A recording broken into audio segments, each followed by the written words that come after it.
Press start.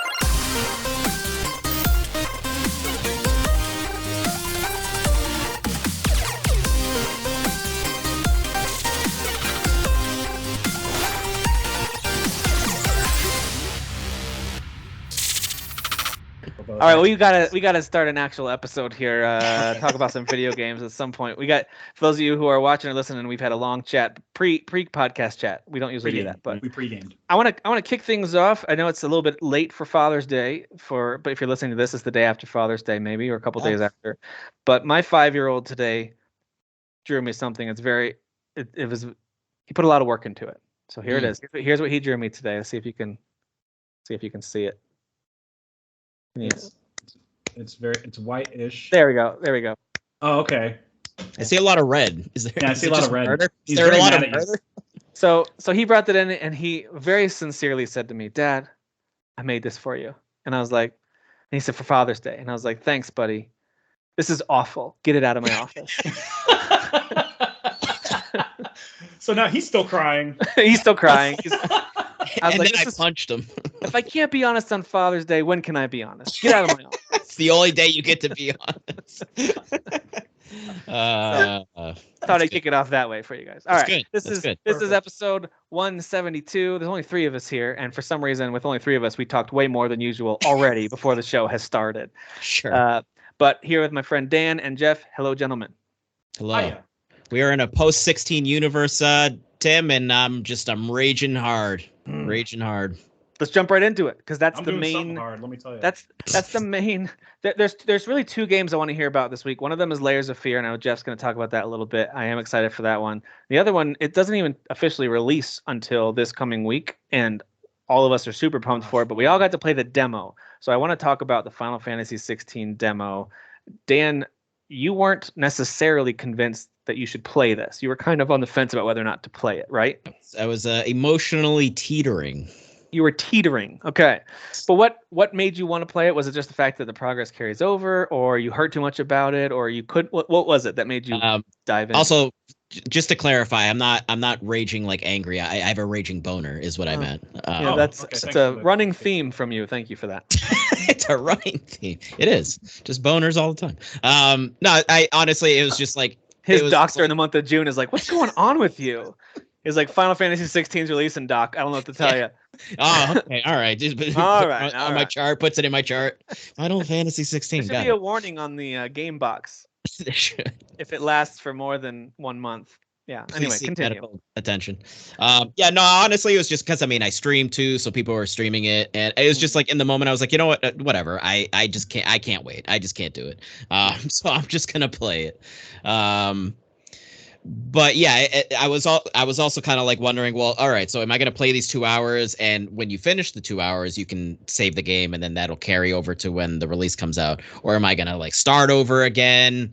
But it's like this, like I already know everything that happens in the first 2 hours, which is just completely mind-blowing, insanity. Like, holy crap! Like, I think we should talk about it. We can give minor spoiler warnings, and we should talk about it. But yeah, sure. Yeah, these first 2 hours. So minor spoiler warning for the demo. We're going to talk about it. It's just the opening of the game, so we're going to talk about it.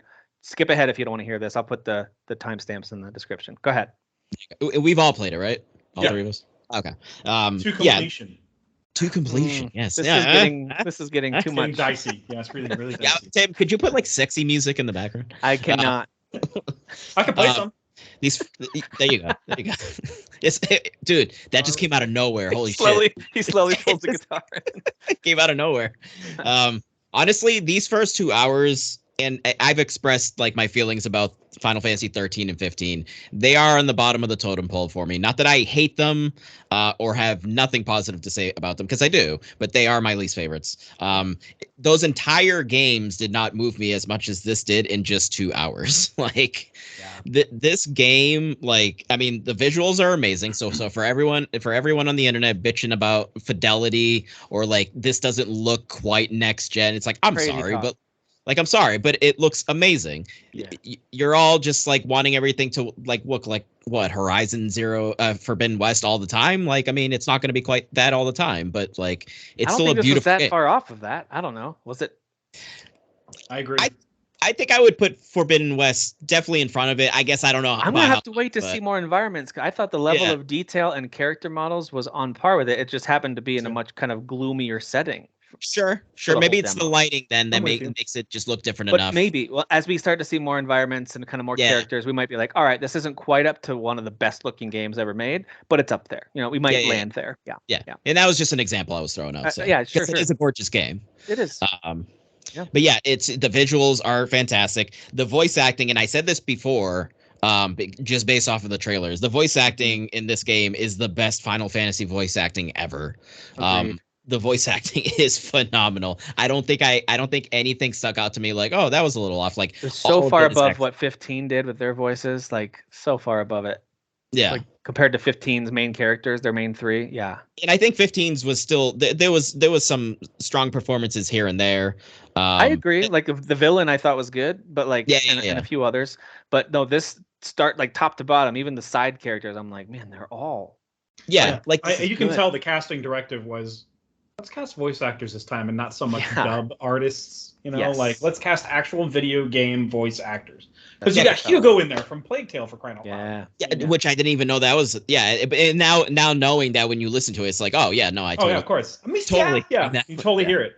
But like even just that like character that Clive like bumps into, and they're like, oh, I'm so sorry, and they're like bowing to him. Like even just those guys like nail that performance. They're just a couple of guys that are just like, oh, I'm so sorry. No good. Started making trouble in the neighborhood. Yeah, I know. Yeah. Well done. What else? The combat, people complaining about the combat. Oh, it's an action Final Fantasy game. It's not turn-based, yada, Who's complaining? Who are you talking to in your life that's so negative about all this stuff? It's just what you see on social media. You just, whether you pop into like, if like Game Informer's like, oh, check out this interview with, YoSP or something. And then you see the laugh reacts and you're like, oh, there's got to be something in the comments. And I've seen actually the same person too. Quite a few times the hashtag not my Final Fantasy, like unironically using that, and it's like, oh my god, you're a moron, dude. Oh, so they never played the early ones. Okay, cool. Yeah, no, apparently not. The combat is it's an action game, but it's not exactly like Devil May Cry. It's not exactly like that. There's definitely like a little bit of more weightiness to it. I think it felt more like The Witcher than Devil May Cry, just with the way that you dodge around and swing your sword and throw your magic real quick. A little faster. Faster for sure. I agree with that. A little more nimble. Maybe nimble is like a better word. Nimble for sure. But yeah, definitely maybe leaning more in that direction. Yeah, because DMC is definitely like very fast and like snappy. Yep. But yeah, the combat feels great. It feels amazing when you get a perfect dodge. The use of magic is actually really fun. A lot of people had problems with the magic in 15. They didn't like the way the magic was implemented in 15. I didn't like hate it, but it wasn't the best. It feels great. How it's implemented, I can't even. Well, you like found the elements of like, I think you almost had to like kind of put it together. You had to like put the magic together based off of like stuff that you picked up in the environment, and you like hurl it or something. I honestly don't remember. I don't remember either. It's been a minute. It's about a minute. Yep. Yeah, it just wasn't utilized super great. But in this, it's just like it's triangle, and it's a good like combo finisher. And if you actually time it correctly, it does a little extra damage, and the explosion's like a little better. That. Did you upgrade it where you can charge it up? Yeah. Cool. You can charge it up, exactly. And obviously, as the game progresses, you're going to be doing more stuff like that, where you can like add that little extra oomph to it, which is really cool. Yeah, it had a little bit of a repetitiveness to the combat, but anyone who looks at that and says, well, that's just if they can't see that it's the intro of the game, they're giving you the basics.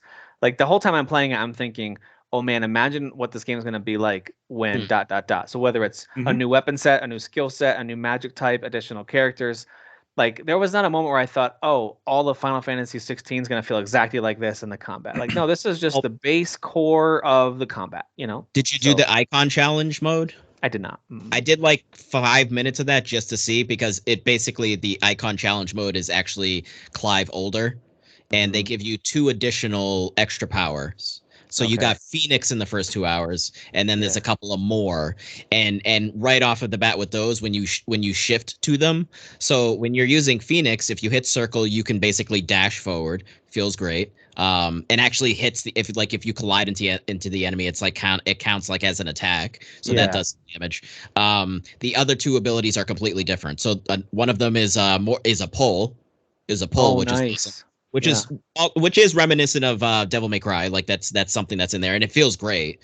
And then the other one is actually like a shield, so like the fist comes up and you actually block. Nice. So it's less like about movement, but more about defense. So what you like switch which one you're equipping or something? Yeah, so I think it was L2. Okay. L2 swaps between them. So you get like different, kind of like Hogwarts Legacy, where when you're swapping spells, you get different like channels. Yeah. Exactly. Okay. Exactly. Cool. I like that. That's awesome. Yeah, that's really cool, and it, obviously they feel very different. And then they have the special attack. So if you hold R2, I believe, you can do kind of like these extra involving the icons, which in this game are summons. You do like these extra moves. So like with the Phoenix in the first 2 hours of the demo, you do this like badass like fire uppercut. Yeah. Super sick. That felt so good. Especially after they're staggered, you do like 1,000+ damage on them. Oh yeah, dude. Oh, watching that health bar go down feels so good. Which I think lends into strategy. Like people want to just act like this is an action game where you're just mashing buttons, but like if you do that, you can definitely potentially get a game over if you're just not paying attention and trying to utilize your skills and what you have available to you in a smart way. So to me, the most satisfying part was that marble, and this was called Marble. Yeah, it was missing an O at the end. I was like, oh, that's usually Marlboro, I think. Marlboro, but anyway, that fight, the kind of surprise boss fight after you think you beat the boss, but then like that one comes out of the ground and attacks you. And I just felt so good about that fight when it was over because I barely got hit. It felt, little elements of, yes, of course, like the Elden Rings and the Witcher games, whatever else, but little Devil May Cry, just little moments where it was like, I'm learning the pattern of this enemy and I'm getting a good feel for how my character moves, how far I can dodge, like when to just start spamming the fire attacks from a distance and when to run in and start slashing away and then when to dodge back away, when to dash back in with, like you said, that kind of Phoenix dash move.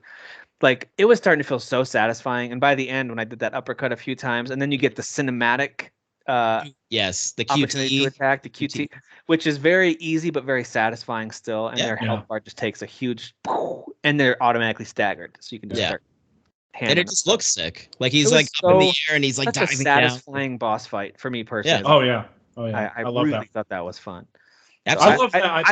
I loved that I put it in story mode, and like I was able to go in and take out things that were helping me too much. Like there was one that made your combos way too easy to do, like the magic just one. Like spam the attack button. Right? Yeah, and I was like, no, let's take that out of there. The only one I wanted to keep was the slow mo when dodging because that just looks so cool. Okay, so when you do story mode, does it equip that automatically? All that stuff? Yeah, it equips 2 that help you automatically, and there's 2 others that make the game way easier as playing well. Like the normal mode or whatever, and I still had those items to equip if I wanted to. They were not equipped though. Yeah. They're just sitting in your inventory. Exactly. So in story mode, they're automatically equipped. Like the one that does slow-mo when you dodge and the one that just makes your combos. Like you can just mash the square button on your PS controller and it just does the cool combos for you. And I was like, this is taking some of the fun out of it, so I removed that. But you could add some other ones that are like, I think some of them do less damage or... they make the game way easier. Auto dodge. There's one that's just auto dodge for you. You don't even have to time it. Basically, like if this attack is dodgeable, it'll dodge automatically. I was like, what? Yeah, exactly. So I didn't try those, but I could see myself if I needed to throwing those on. That's kind of nice that's the option is there if you get frustrated, because this game is clearly so story driven, which we should talk about a little bit. The story that they've set up so far, because I think it's going to be so compelling to find out what happens next. What happens to this character and that character and the aftermath thing. I was talking to our buddy Kyle's not here with us to back me up on this, but and I don't know if you guys will agree at all. But I told him not only with some of the visuals, especially with Titan, but also just kind of the screaming and the desperation and the deaths that happened. I was like, dude, I almost had some of the same emotions as when I watched Attack on Titan. And I'm not saying it's the same thing at all, but just like that desperation, like they introduce characters to you and then rip them away from you in these horrible ways. And I was just like, whoa, this is giving me those, like, that's why that show, for example, is so compelling. And this game's story is digging at that level thematically and story-wise already. I'm like, with royalty involved, so that's the Game of Thrones element with like the Game of Thrones and the, all these like little and the whispering in corridors and stuff like that. The scheming. So basically, you have Clive in the beginning of the game where he's I want to say 15 or 16. He's young. Well, at the very beginning, he's older. Oh, sorry. Backing up. Yeah, it's you get like the icon battle like really quick, and then you realize you don't really do anything with Clive except for run around and jump. You don't do much with him. No. Yeah, you just observe the spectacle of the icon. Yeah. Because it's like a flash forward. Right. So like there's like a battle going on in this like sort of like kind of like canyon area or whatever, and then there's some talking with some people that seem really important, and they're arguing with each other. Very Game of Thrones-y sort of thing, where they're in a room and they're like, "Oh, why aren't you doing this?" And the dynamic doesn't seem to be what we think it is, where like the king is kind of like backing down to his juggernaut soldier. And icon, also Game of Thrones, because two people from opposite sides of the table walk out to the hallway and start getting it on right away. Yeah, that's very Game of Thrones. Sex in Final Fantasy, I mean, already confirmed, but this definitely already confirmed. Sweet. But like there's clearly a lot of intrigue and characters and motivations. Like I'm already like, I might have to read up on this because I already don't know who's trying to do what yet. But they got the lore thing. They got the lore thing in real time, Tim. If you hold down the touchpad, it'll bring up icons of things. And in the middle all of that too. In the middle of cutscenes, you can pause it and be like, "Who's that person again?" I didn't do it during cutscenes. That's cool that they do that. Okay, it's amazing. I think all RPGs should have this from now on, if they can do it. Like, please do that, because that's amazing. The Witcher 3 needed this, because I was always like, wait, which king is this again? Like that happens a lot. Yeah, exactly. When there's this much depth, I think it's a really cool feature. But yeah, so that's like a flash forward. But then it goes back. I think it was like 13 years or something. It 13 years before. So it's Clive younger again, and this is where you first actually get introduced to the combat. And you're kind of like there at the castle of like whatever their little kingdom is or whatever. And the dad shows up and he's like, "Oh, war's coming and we gotta go." And like, so then eventually like everybody kind of gets together and they start marching off to like somewhere to go fight whoever it is. I'm just trying to be general and not. Also, because I don't remember specific things. We can give a few specifics though. Like for example, the mom clearly doesn't like Clive, and I like that dynamic right away. To your point about Game of Thrones, right? Yeah. Game of Thrones, Jeff. Like, remember the opening of the series? You meet the Stark family, and you get to see all these interactions, and you start to realize that Jon's an outcast from some, but not from all. Like, there's some interesting dynamics at play. And this introduced that. I had the same vibe there too. I was like, "There's some dynamics, and I don't know who's connected to who or why, and why does she hate him so much?" Like, I loved that. Like the dad shows up, and it's like, oh, the dad clearly has like a kind heart to him. He has like a kind energy. But the mom, kind Studley King. I like that. Yes, but the mom looks at Clive like my son, because he's like, "Oh, hello, mother." Like he's all polite and stuff, and she like looks at him, and then he kind of does this like, are you talking to me for real right now? Right. She seems to care more about Joshua. So Joshua is the little brother to Clive. And he's like has like these kind of little coughing fits here and there. And so he's like, "Oh, I'm sick. It's just a cold." By the way, that voice actor is typecast. He only plays overpowered, sickly little kids. That's all he plays. Yeah. Sure. Yeah. Exactly. He's got the market cornered. No one else can play that role. Yeah, because Joshua, incredibly important. He is the dominant. So the dominant is the term for the person that has the abilities of the icon in them. So they carry that in them. And so it's like a huge burden and a big risk. And he's a little kid. So he's like, "Oh man, this is so much." Now help me out with that one. Is that just like per kingdom has one dominant? There must be like. They must be like country. There's like and 7 countries, that have like a dominant. And like within them, there's like the kingdoms or something. It must be duchies, all the different kingdoms kind of split up. But yeah, this basically per country there would be the different icons. Or kingdom might be a better word for yeah. It's basically like they have their one warrior or whatever that is capable of transforming into the icon. Yeah. The big boy weapon that they can bust out and be like, "Hey, don't mess with us. Like we got this thing over here." So, but let's see. Yeah. So we meet the little brother. Then there's the which actually now I'm drawing a blank on the girl. There's also the little girl who's carrying around. Is she a sister or a friend? Friend, yeah. I think maybe they sort of adopted her, but not really. Like she just seems like somebody they kind of. She seems like the help or something. A little Stark family-ish. Yeah. I was like, hey, is this like a Stark family, like one of those hostage children that they raise from another like? I definitely think that's like that's Clive's. That's gonna be Clive's like girl that got away for the whole game, pretty much. But we haven't seen her yet when she's older. I assume she's gonna come back though. Okay. At some point, but yeah, the dog I think ends up your companion later too. Dude, Torgal! Shout out to Torgal. That thing is so cute. Adorable. But that was my understanding of that family, was that it's just the 2 boys. And So getting strong Stark vibes from that whole thing. Like the dad he's really cool and understanding, but things don't go super well for him, and they got a dog that they find as a puppy. Like, so there's like a key thing there. There's like this kid who's an outcast within his own family because of something, the way he was born. There's lots of these comparisons, and I'm like, I like it. Yep. Yeah. And they even actually say within these 2 hours, and I mean, you said, like we can kind of openly discuss. Yeah, why not? So basically, so Joshua was, I forget how they worded it, but basically Joshua was given by whatever sort of higher power, given this ability of having the icon in him. Clive was rejected. Right. So Clive was supposed to kind of go through whatever that trial is, or that's whatever it is, to absorb the icon. They go to the gates of whatever to do this. Yeah, right? Some place which I'm sure is like a really important sort of holy-ish type of place, and he was rejected. So that's why the mom like looks at him like, oh, you're worthless. Like you couldn't, you were rejected by whatever it was. It's like the granddaughter from Encanto who doesn't get a power. You guys know what I'm talking about? Yeah. Right? Yes, exactly. I love that movie. Exactly. Yeah. I know you've seen it a billion times by now, Tim, but I have. I still love it though. It's great. Yeah, it's still great. Yeah. But yeah, so we basically that we fast forward a little bit. Clive goes to go take care of some goblin situation or whatever, and that's where you fight the Marlborough, or however Marlborough. I can't even say it without the Marble. I don't know why they could just throw the O in the end. It's always an O there. What's the deal with the deal with the O? But that was really awesome because that was the first like kind of like little area there where you really got to do some combat and boss.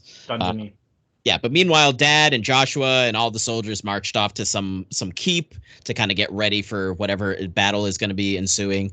And it's nighttime, and Joshua and Clive have a nice conversation, like, hey, I got you, little bro. Like I'll take care of you. Don't you worry. And take care of several great dialogue moments. Like there was one at their first castle where I'm like, man, these brothers have a good bond. And then that moment on the castle steps with the dog, and I'm like, dude, I freaking love this relationship. And then of course, during all the chaos later, as they're about to go their separate ways, there's another great connection. And the brother does what the dad did, where the dad gave him like this little gentle kind of fist to the chest to Clive.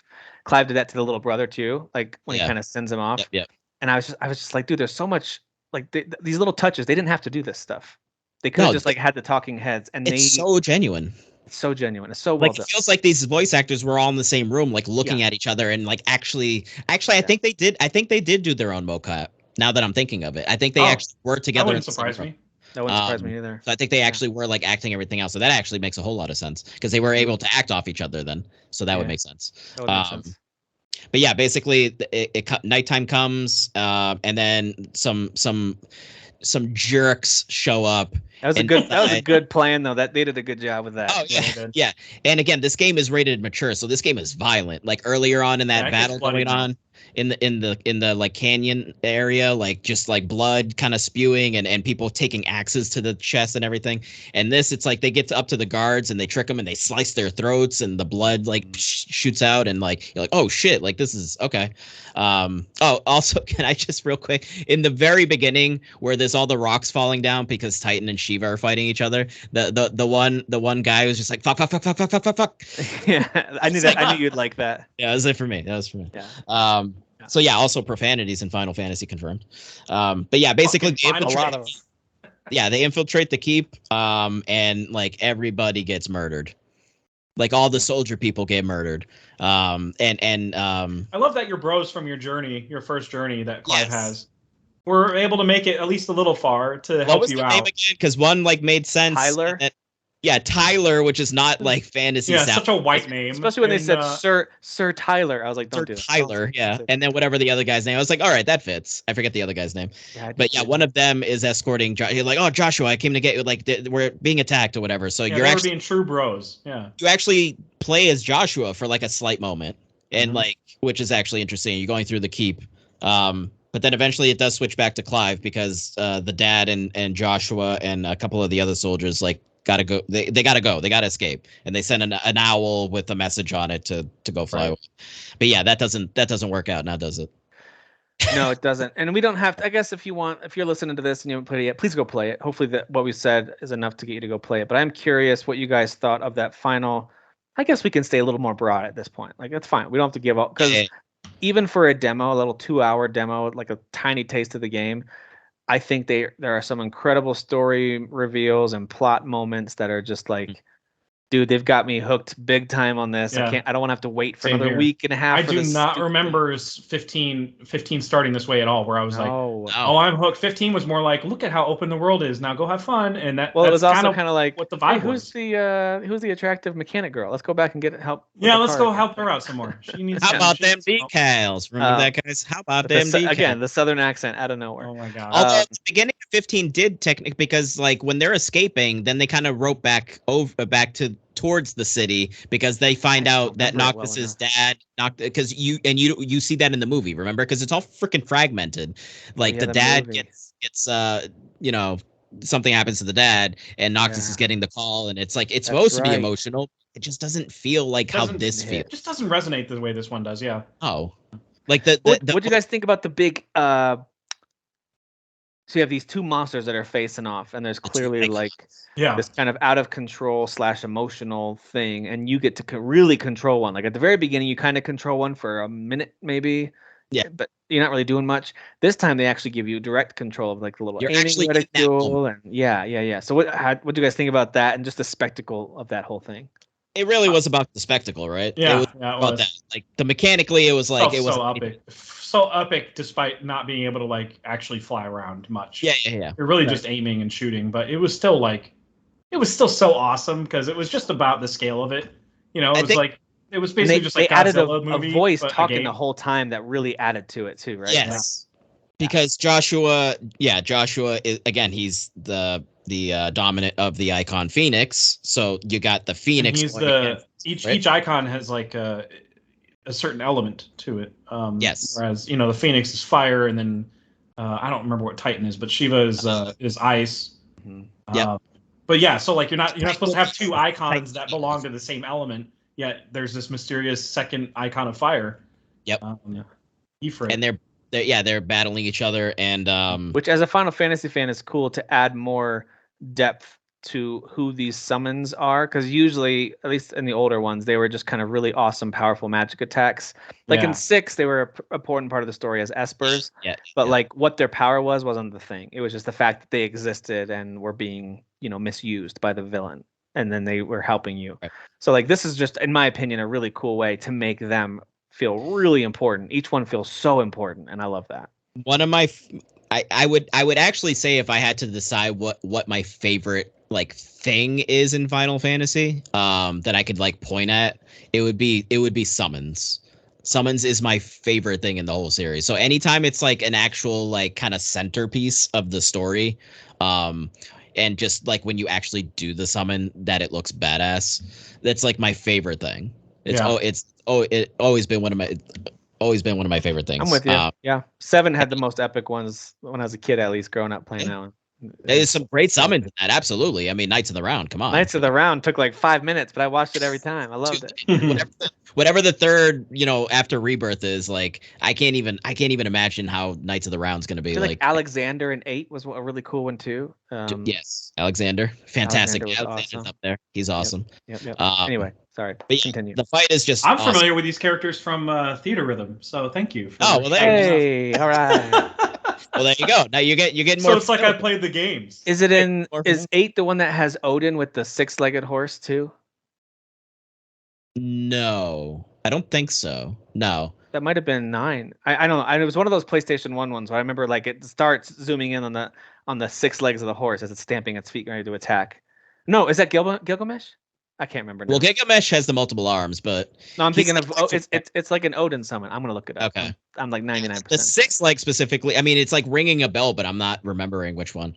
But especially in that moment when the two icons are fighting each other, and I haven't mentioned this yet. Overall, I mean, the music, right? Like, oh my god, like, oh my gosh, the music in Final Fantasy is like always basically a banger. Like, you really, most of the time, like 99% of the time, the music is just amazing in this. There's a reason there's a whole game around the music. Yes, yeah, exactly.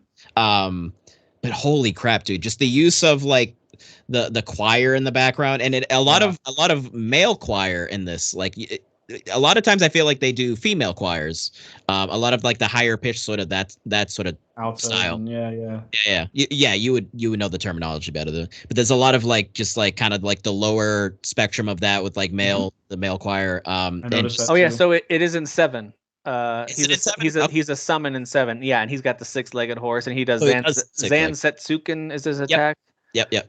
And but he's also an 8. He can randomly show up at the beginning of fights to like half all of their health, and then he's also a summon in 9. So yeah, he's in all of those. Yeah, he's been. I couldn't remember which one had the 6 legs. He looks like this crazy like samurai angel demon warrior on a 6-legged horse. Always looked awesome. I'm familiar with that guy. He always looked awesome. He's a bad description because these guys stay summons in Theater Rhythm where they come in. If you're on a streak, they come in and help you out. Oh, that's cool. And then they dip. Eventually. Yeah. Okay. It's usually that's usually their deal. Like I mean, some of them like with Final Fantasy X, for example, you summon them and then like they actually stay out and they have moves like different moves, cool. Which is really cool. But yeah, just oh my god, the music is just so unbelievable. Which again is just obviously. Right, but I mean, especially they drive it through the. I mean, it's driving the epicness of the big giant icon fight for sure. Yeah. Like, I mean, it's there the whole fight. You're like, holy crap. And the composer of this game, I think, is Soken. I don't know his full name, but it's Soken. And he does the music for 14. And 14's like really known for having excellent. Oh. Yeah, the music is gorgeous. Yeah. He did 14 was my favorite suite from the game, from Theater Rhythm. So like 14, because that game is never ending and will continue never ending. And much like the universe always expanding, pretty much. The score for that in Theater Rhythm is like 30-something tracks, whereas normally it's like 12 or 14. Yeah, well, because it's like 30 to 40 tracks, and it just gets more epic and more varied each track you play. That's definitely my favorite suite of the. Yeah, that guy is incredibly talented for sure. Yeah. So he's not. Uematsu is like a fucking genius. Like that dude is amazing. He's like the father of Final Fantasy music. Mm-hmm. Was that Odin in that opening battle? Sweeping through, or is that just in the trailer for Final Fantasy 16? For 16? Odin is in there. He was in the trailer. He was in the trailer, but I don't think we didn't see him in the demo, right? No, not yet. No, we've only seen Shiva, Titan, Ifrit, and Phoenix. So, but yeah, so emotions are high in that last fight, and it's incredibly epic. And the voice acting is like, again, it's literally like as if like two people were in the room and like something incredibly tragic happens, and like just the way that that voice actor that does Clive specifically, like holy so crap, good. Dude. I believe it. Telling you, I got strong Attack on Titan vibes there at the end with the screaming and the out of control. If he starts screaming the way Aaron does near the when he finally unlocks certain capabilities in Attack on Titan, where he's basically shouting like a metal singer, and he's like, "I'm gonna kill all of you." If more F-bombs, starts doing that, I'm game, dude. This is gonna be like the best voice acted game. This game comes out on Thursday this week.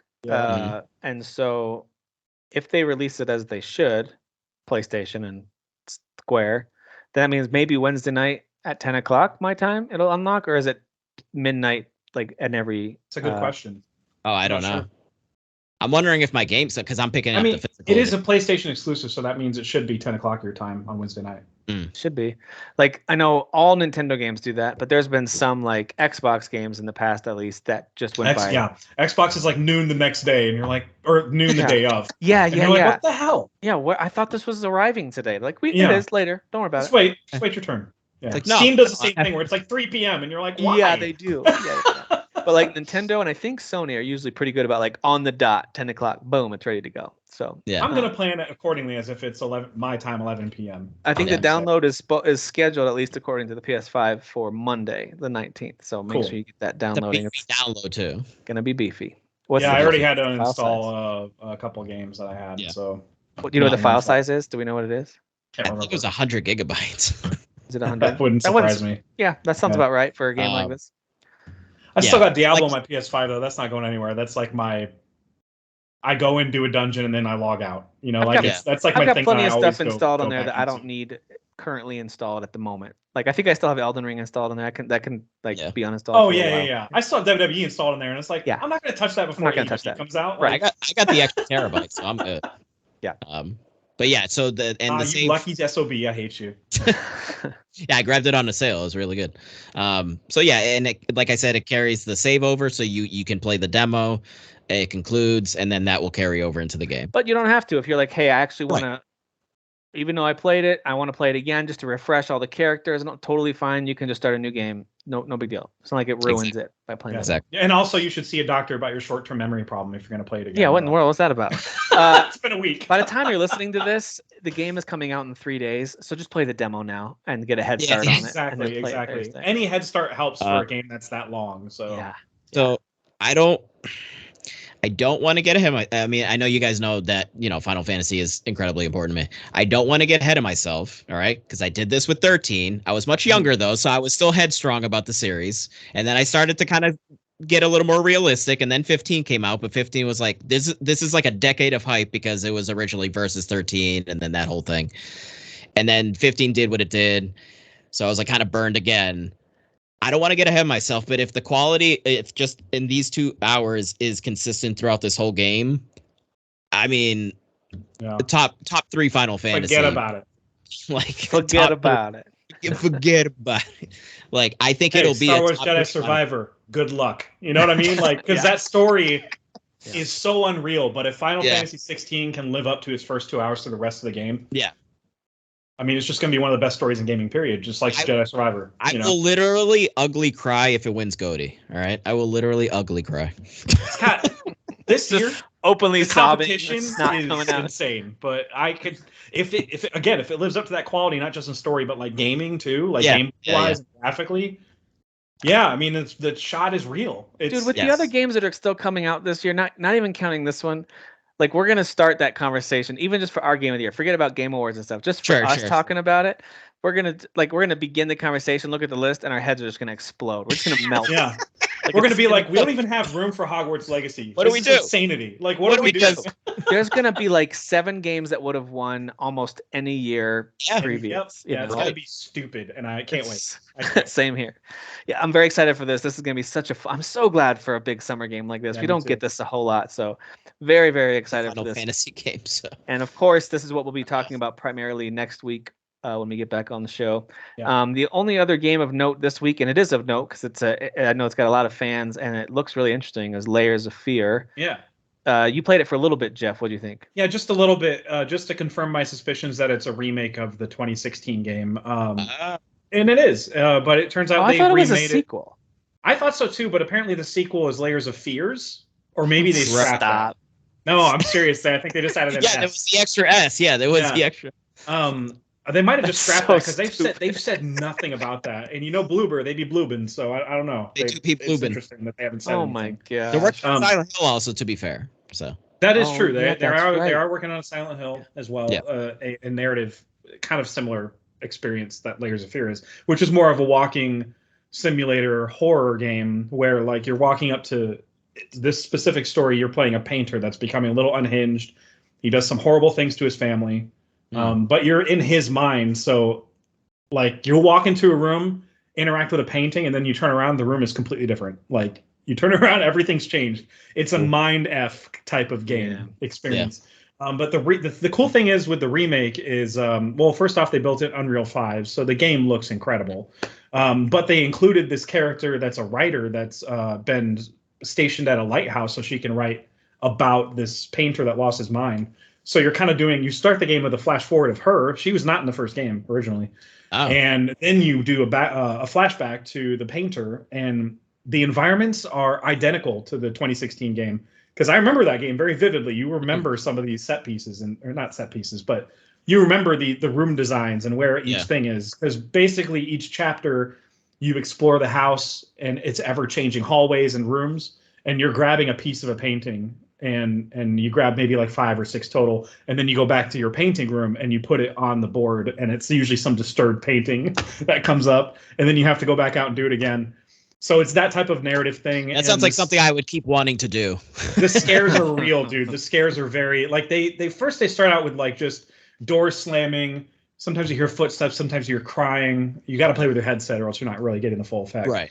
But like later on, it gets way like the paintings start coming at you, and like Oh, jeez. Things in the shadows start coming at you. Things start getting thrown at you. I don't like that. It gets pretty crazy how unsettling and scary it can get. In like a way that it feels like it could happen in your own house. It's not so scary that you're like, oh, this could never happen. It's like the real kind of scary, you know? Yeah. That's why I've always liked these games. Layers of Fear 2, I didn't really get that far into. I think I just wasn't in the mood for that type of experience of a game, even though it's gorgeous. But this is the next level. Like, I got it on my Series X, which is brand new. I just got it this week.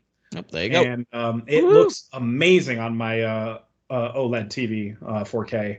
And Dolby Vision. Have the same exact TV, don't you? We do. Mine's. I think I got like 8 inches on them, which is the story of our life, really. There's a lot we could dig into, but let's not do any of it. I'm kidding, Kyle. Let's unravel that a little bit. Yeah, let's dig into this. Let's dive deep into the size problem that you guys have. The size discrepancy. But yeah, it's just absolutely gorgeous. Like I'm pretty sure this is Dolby friendly. I don't know. It didn't pop up in the list of games. If you go to Xbox's website, you have a Dolby for gaming section. And it's like a library. It's like 5 or 6 pages of 20 games each page of games that are compatible with Dolby Vision. And I think pretty much any new game is guaranteed to have that, like this one. And it just makes the HD, like the shadows and stuff, like it makes everything look a little better than just regular HD or standard 4K. And that's, so far, that's the only console that can do it. So that's why I felt like kind of the need to get it, because I've been living on a Series S, not touching it, not booting it up, not playing anything, just trying to play everything on PC. And I'm like, you know what? No, I want to play these really amazing games on a Series X on my big ass TV. And so far, it's been worth it. Nice. So that Microsoft conference really worked on you, what you're saying. It really did. In the middle of the conference, I bought the console. Like, I was like, what am I doing? Why am I wasting my time with this Series S? It's not that it's bad, but like, I just don't. It doesn't make sense to put that on my TV. Like, it's 1440p. It's not giving me the best quality. I tried playing Forza on it before, and I was like, no, this is not the same. Jeff's also turning into a visual snob. What's happening? What's happening to me? Oh God, I'm Derek now. Alpha. I'm changing. Alpha. Women are terrible. Alpha. But yeah, I don't know. I'll play this game intermittently. It's a short game. It's like 3 or 4 hours. It could be longer now that it's remade. But that was what it was last time, was like 3 hours. Yeah, it's called remake, but it actually means something else. And then they'll do Layers of Fear Rebirth. And then they're going to do Layers of Fear, whatever the third one is. Yes. I forget what the third subtitle is. They haven't said it yet. Layers of Fear. Fearsies. They have to keep adding on to Fearsies. Yeah, that's Layers of Fearsies. Oh, that sounds actually for kids. Pretty. You thought it couldn't get any scarier. That sounds pretty cute. It does. All right, so a couple smaller games that I don't think any of us have put any time into, except for maybe Dordogne. I don't know how to say that. I think it's Dordogne. It's like a French word. I just downloaded that for my wife to try it, but I think you and I agree on this, Jeff, and Dan, probably you too. Like, art style looks gorgeous. It's not the kind of game I want to play right now. Yeah. Right. It's not. I'll let you guys know what my wife thinks. But it's on Game Pass. If you have Game Pass, especially if you have a good PC or a Xbox Series console, like, just give it a look because it looks cool. Like the paint. Yeah, it's got like a watercolor type. Watercolor, yeah. Yeah, and you're like interacting with it, and it's almost kind of seamless. Yeah, Painterest. It's really cool, really cool. But like, yeah, the whole like being a whiny girl that stays with her grandma thing, that I don't care for the story. Don't care for what you're doing. You're going around collecting little things, stickers for your. Nope, I got the 2 chapters. I got photographs, taking pictures. Yeah, you're making a craft book basically, and I'm like, I don't want homework in a video game. I'm good. So I'm moving on from that. Everything's homework, Jeff. Everything's homework. That is true. That is very true. Collectibles, all the collectibles. There's a game that I think looks cool called Park Beyond. That when it gets cheaper, it's $50, which is pretty steep. Yes. Oh, good lord. Yeah. But when Park Beyond is cheaper, I'm interested. Or if it gets added to Game Pass or Epic Game Store or something like that for cheap or free, like absolutely, I'll try it. But $50, I'm a sucker for that. Yeah. Oh yeah, those kind of games can be fun. They can really pull me in for a while. Yeah. But, it's a next level roller coaster tycoon, like even more outrageous. I get pulled into those tycoon games. I really do. Too. Like Zoo Tycoon and Roller Coaster Tycoon. Like I think those are fun. And they usually all hit a point where it's too much stress, too much unbalancing at once, and I kind of just drop off the game after a little while. But for the most part, like the opening, you're unlocking new things. That's fun. So I'll try it, but $50, nah. I got other things. Yeah, I don't remember how much Planet Coaster was. I want to say it was 30 because Planet Zoo is also pretty awesome. Both of those are great. Okay. So yeah, and then of course Jurassic World Evolution. I think those games are fun. Yeah. Oblivion Override looks pretty cool, but I didn't play it. I just thought I'd highlight it as a new one that came out this week. It looks pretty fun. I like the art style, but it is another like platformer that I'm like, do I want to do another one of these? Platformer. Yeah. Oh, another one of these. Or action platformer, yeah. And then there's a game that kind of looks like Vampire Survivors. I read some reviews on it. It's called 20 Minutes Till Dawn. It's like less than $5. I think it's $4 on sale right now. Oh, jeez. Full price is probably $5. So it's really cheap. It looks a lot like Vampire Survivors. People are comparing it to it, but you actually like there's a button to fire your weapons and things like that. So it's different. It's not automated the way Vampire Survivors is. Sure. By the way, Vampire Survivors, still awesome. I fired it up the other day, and I was like, wasn't there an update recently, actually? This game rules, man. Yeah, there was. I can't remember. This game is so, like, it should not be fun, because you're just moving around a screen. Like, it shouldn't be fun. Yeah, I love that game. It doesn't make sense, but it doesn't make any sense. You're like, okay, one more run. Let me just do one more. One more. Just one more. All right. I think that's it for new games for this week. And a new movie this week, of course, The Flash, which is apparently... Jeff, a return to form maybe for some DC filmage? I mean, I liked it, but almost everybody that I'm friends with on Letterboxd is like, no, I don't. Listen, it's not good. They said it was going to be the biggest comic book movie of all time. Yeah, the Discovery guy, the CEO of the company was like, this is the best comic book superhero movie ever made, and it's not that by any stretch. Right. It's just a really fun time. Like I was able to. Maybe it's the low expectations I always have at DC movies, but I was able to go in and just like not turn my brain off because there's still some things that I was like, no, that's dumb. I hate that. But for the most part, it's like it's so ridiculous that it's fun, and the humor really kicks into high gear when it's Ezra interacting. It's two Barrys interacting with each other. Right. And they get so funny because that's when Barry starts realizing how annoying he is as a person. So like, he's like, oh my God, I'm beginning to see what people are talking about. Like, it's so funny. And then there's like, I don't know, there's just so many parts where younger Barry from a different timeline is like just so goofy and so funny. And I really didn't expect that to hit for me because I went into it going, Ezra is not funny to me. Doesn't make me laugh. But, Ezra kind of fits in this movie. Like, he kind of makes it work. So... whatever, I gotta give that person. I don't want to misgender or nothing or offend anybody. I don't know what the hell Ezra goes by nowadays. That person credit at least for not lowering the movie's quality. That much I can say. Did a good job from what it sounds like. That person. They acted the words and stuff. They said the words. But the highlight for me was, and this is the main reason I was dying to see it, was Michael Keaton returning as Batman. There you go. I feel like both the fans and Michael Keaton kind of willed this into existence. Like they always wanted to see him back. Michael Keaton loved playing He loved being Batman, aside from wearing the suit. I think he was kind of upset when he'd lost that role, wasn't he? Yeah. It was kind of like, really, it was. I think it was a money dispute because they wanted to. It was Jim Carrey and Tommy Lee Jones, and they were obviously going to get a bigger purse, if you will. Sure. And Keaton was like, those guys were like at the peak, right? Like, it was Jim Carrey, top dollar, the top guy in Hollywood in '90s comedy stuff in the '90s. So like, maybe it might have been something to do with that. But it was awesome to see him back. And Andy Muschietti, the director, who also did the It movies, he paid the right amount of respect and like care into Keaton's Batman that it just really. I don't know. It just really made me kind of love the movie. Like, even though, like, logically speaking, like, if you guys, when you guys watch the movie, you're going to be like, what is with all the bad CG? There's so much bad CG in the movie. And deep that's fake a bummer. CG. Yeah, like, there's, like, deep fake CG. Or there's CG that you're like, why did you just not bring the actor in to do that? Like, why are you using CG for that? Just bring an actor in. And then there's a moment at the end of the movie that makes no sense where they actually resolve the main conflict of the movie. That when you start to think about it for like 2 seconds, you're like, that's dumb. It doesn't make sense.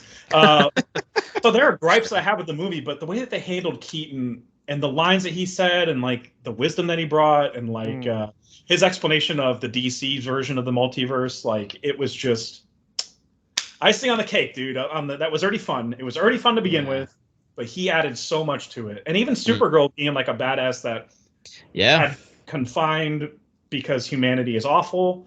They found her pod before any caring human could.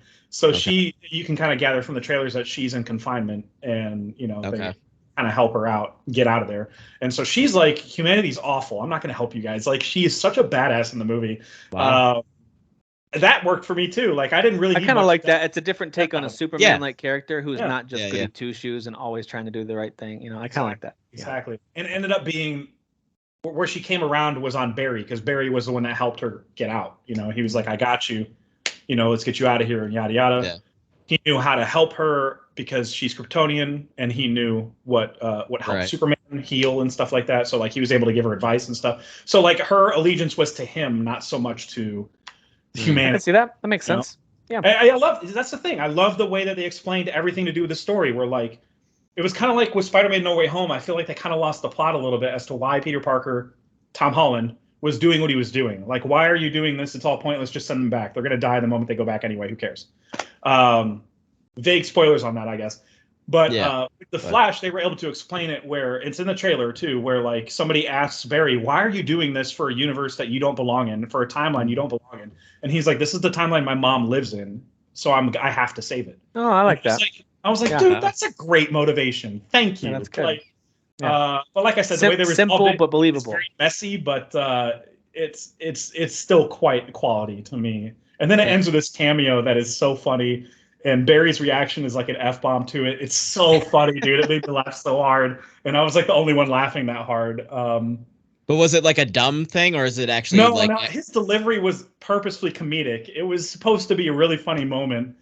And it made me laugh really hard because I knew Howard the Duck. I knew what the cameo was. Like and whereas people younger than me were probably like, I don't know what that is. Like, so yeah. And there's also a bunch of other additional cameos that you're like, why did you put that in there? That makes no sense. Oh, did Professor X make an appearance in this one? Yeah, Professor X showed up and he just died right away.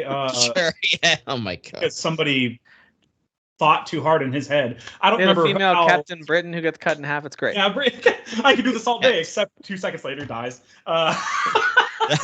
Right. I mean, you're not wrong.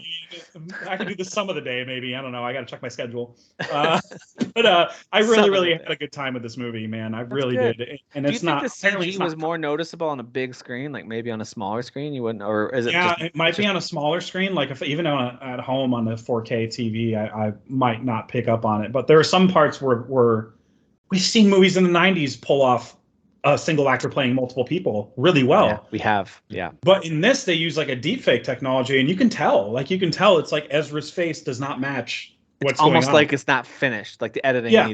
Okay. It's almost like they were just like, let's just get the movie out because we've delayed it for so long. Yada yada. Yeah. But, well, they could always fix it up before digital release. I mean, they do it with stuff like The Last of Us when they show the crew down by the tree line. Yeah. Or Game of Thrones with the what are you talking about? Starbucks cup on the medieval table. I don't know what you're talking about. That never happened. What Starbucks cup? Go look again. Go look at it right now. Starbucks then? Didn't have Starbucks then? Show me. Yeah. Show me. Anyone can Photoshop. Show me it right now. Oh man. Well, I'm glad that movie's fun. DC movies I've always dabbled in here and there. I enjoyed things like Shazam. I haven't watched the second Shazam yet. But I enjoyed Shazam. I really enjoyed the first Wonder Woman. I thought that was excellent. I really liked the Man of Steel movie. Dude, Man of Steel, I think, is really good. Didn't enjoy either of the Justice League ones, right? Wasn't there the Batman v Superman and then the Justice League? Right. Yeah, and then there was a Snyder 4-hour version of the Justice League, which was better, but it was still better, but I still didn't like it. Yeah, especially the ending, which was just, it was almost like a clickbait ending of just trying to rile up fans and create new headlines in the media. And also my visual of that whole movie. We got to complete Snyder's vision. My visual of that whole movie, the heroes to the bad guys, everything's kind of got this gray scale, shiny look to it. I'm just like, it's enough. I can't do it with this visual anymore. That's Snyder's version of DC just didn't jive. I mean, Man of Steel was kind of an exception because he wasn't going full Snyder there. I think he was consulting with a lot of people to make that movie. But when he went full Snyder, and full Batman Snyder. Superman. Don't go full Snyder. Just don't go full Snyder, man. It's just too dark. But visually. when you juxtapose, like you look at that, and you could say, hey, that was a bold style choice. All right, maybe. And you could even say like going 4-3 letterbox, like that was a bold style choice. It's like, okay, maybe. I think a bold style choice was look at the first Guardians movie, what James Gunn did with the visuals and the characters and the bright colors and the crazy music. The very first time an MCU movie ever did that. Yeah, those were like bold choices. To me, that's like, and that caught my attention and pulled me. Right. In. The stuff that Snyder's doing, I'm like, all right. It was like he was trying to continue the legacy that Nolan, because Nolan was already kind of doing a dark thing visually and muted colors and stuff like that with the Dark Knight trilogy. And I felt like Snyder was trying to just continue that. Worked, though. It worked so well. It did, especially because you were on the street level. Like, that's a street level hero. He's not. And you see Wonder Woman show up, and she's basically like dark browns and grays on. I was like, it's baffling. It really is. Anyway, I know we're not talking about all that stuff. I'm glad to hear that Flash is good. I do have high hopes as DC stuff moves forward because those characters are all intriguing to me. Mm-hmm. So, and from the last trailer that we just saw, I think we just saw a trailer right before the Spider-Man movie. I think they showed one before Across the Spider-Verse, and it looks fun. Like the Flash looks like a fun movie. So it's very fun, yeah. And there are those money shots too I don't know, just those really cool cinematic moments that make you go, yes! Like I think there's in the trailer where Batman has his hands up because he's got this shot or something, and when he lowers his hand, Supergirl's right behind him. Oh, that's cool. That's a money shot. And then there's another shot where the two Flashes are speeding around, and they touch heel to heel, and that's like a money shot too, where they just touch heel to heel and then just speed off in the opposite directions. I like that. Those poster moments are really neat. Yeah, it's like those symmetrical, like. It's so cool, dude. It's such a fun movie. I'm glad to hear that. Looking forward to seeing that when it does come out. Probably resubscribe to Max at some point to catch up on Shazam 2. And not HBO Max. Yeah, no, just Max. Yeah. What's HBO? What is that anymore? Who knows? It's not TV, that's for sure. Hey, special thanks to our buddy from our Facebook group, Jesse White. Jesse, don't know if you're listening today, but appreciate this post because it was an interesting question about the best trilogies in gaming. And so I thought we would just talk about, and we don't have to talk more than a couple minutes about this. I just thought it was cool, and I thought I'd read some of the results from the post, where basically he just said, "There's so many great trilogies in video games. What's your favorite, or what are some of your favorites, and why?" Now the community voting results, it wasn't even close. Mass Effect got 35% of the votes, and then after that, though, like if you take out the number one game by a mile, okay, or number one trilogy, sorry, by a mile. But then it was really close, like from 9% down to 1%, like really kind of close between, at 9% you had Gears of War 1 through 3, and at 8% you had Uncharted 1 through 3, BioShock and Metroid Prime, all got 8% of the vote. At 7% you had Halo and Dark Souls, those two trilogies, the 1 through 3 for Halo. At 4% you had God of War 1 through 3, the original ones, like younger, of course, meaner Kratos, and Dragon Age were at 4%. At 2% was The Witcher and the Hitman reboot trilogy. And then at 1%, you had Assassin's Creed, Ezio's trilogy, and Batman Arkham games. Now, this isn't like quality of them. It's just like people's personal pick for their favorite trilogy. So I thought some of these comments were pretty good, too. Some of the insights people had, like Ron Villarreal said, Mass Effect is the end-all, be-all of trilogies. Good old buddy Gaston did not say Crash, although... although, is there a trilogy in Crash? Is there? Yeah. There's one first three at least. Because there's Crash 4, so there's got to be 3, right? Yeah, they were the first 3. But he didn't say that. He said he just experienced the Halo trilogy for the first time in 2020, and 1 through 3 was the definition of epic sci-fi. So he loved that game. Mark Allen said Dark Souls or Metroid for him. Both of them had a huge impact on his gaming life. But he did use a caveat: I've never played Mass Effect, and then he was shamed. He was shamed for that. I mean, to be fair, I can't criticize him. I didn't play him I didn't truly play them start to finish until the Legendary Edition. That's when I played them. Yeah. I mean, y'all a bunch of like sci-fi cucks, so I'm just throwing that out there. It's true. Sure, it is true. I love okay sci-fi. I'm okay with that. I'm okay. Tyler Lee and he and I, especially when it comes to old Super Nintendo and early PS1 RPGs, we are just so on the same page with stuff like Suikoden and Final Fantasy VI and Chrono Trigger. Like we are just so eye to eye on that stuff. So he says Dark Souls is his pick, but if you looked at Final Fantasy 4 through 6, kind of like the Super Nintendo trilogy as a trilogy, even though they're not directly connected. He said if that counted, that would be his pick instead. And I'm like, yeah, I kind of like that. I would do 7 through 9 then if that were the case. Which is a PS1 trilogy, right? So like, right, yes, exactly. Love that. I think those are cool ones. If we're counting tangentially related things, then mine would be GTA 3, Vice City, San Andreas. Oh, sure, dude. I PS2 think era. That makes sense. Yeah. Jesse White saying that Metroid Prime is the best, but also Halo 1 through 3 is the best, but also Mass Effect is the best, but also Ezio Trilogy is the best. That's not how it works. That's how math he's works, the one Jesse. who made this poll, and I was gonna say that's how that works, Jesse. But he says exactly. My pick is The Witcher, and he's so right on this. He said The Witcher 1 is rough. Even when it was released, like even for its time, it was kind of a rough game. Smaller team, they were just figuring things out. But 2 is a pretty incredible game, especially like some of the stuff they've reworked over time. And then 3, according to him, world-shatteringly incredible, and I agree. It's just like one of those games that doesn't come around very often. Although in 2023, we're getting a lot of those kind of games for some reason, like these life-changing games. For some reason. Kyle brought up in the chat Max Payne, which was not on the poll at the time. Payne? That's pretty good. I was like, damn, that's a good poll, especially because that third one is criminally underrated and underappreciated.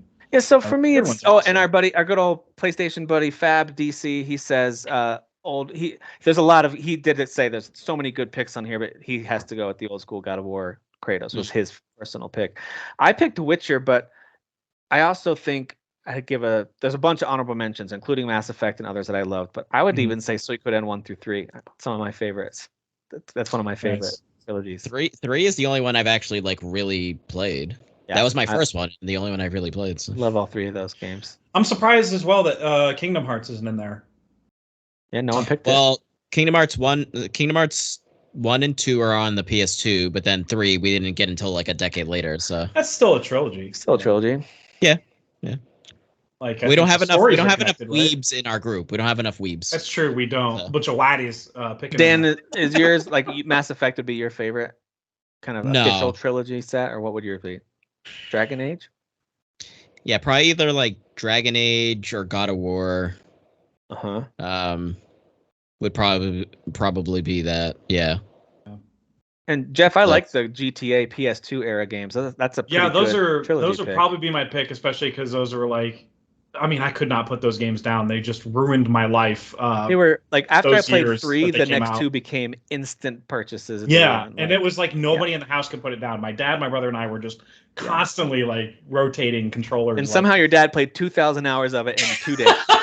Exactly. Don't do the math or Dude, I played San Andreas like an obscene amount, obscene amount of time. Like that one I didn't play as much, but I played it a lot. I didn't beat it myself. My brother beat it. But like I got enough experience on it to be like, this is just a next level GTA experience. That's the only time I successfully, or maybe even ever, attempted to act sick when I totally wasn't sick, just to stay home and play. That's awesome. San Andreas. Oh, that's awesome. And I wasn't. And you're upstairs like, oh, remember to cough every 2 seconds. I was 18. Like I wasn't like a young kid. Like I was a senioritis era. I had responsibilities, and I just didn't do any of it. Well, no, my for real pick of a trilogy, like story goes from 1 to 3 is Mass Effect. I mean, it has to be. Even though I just played that for the first time in 2020.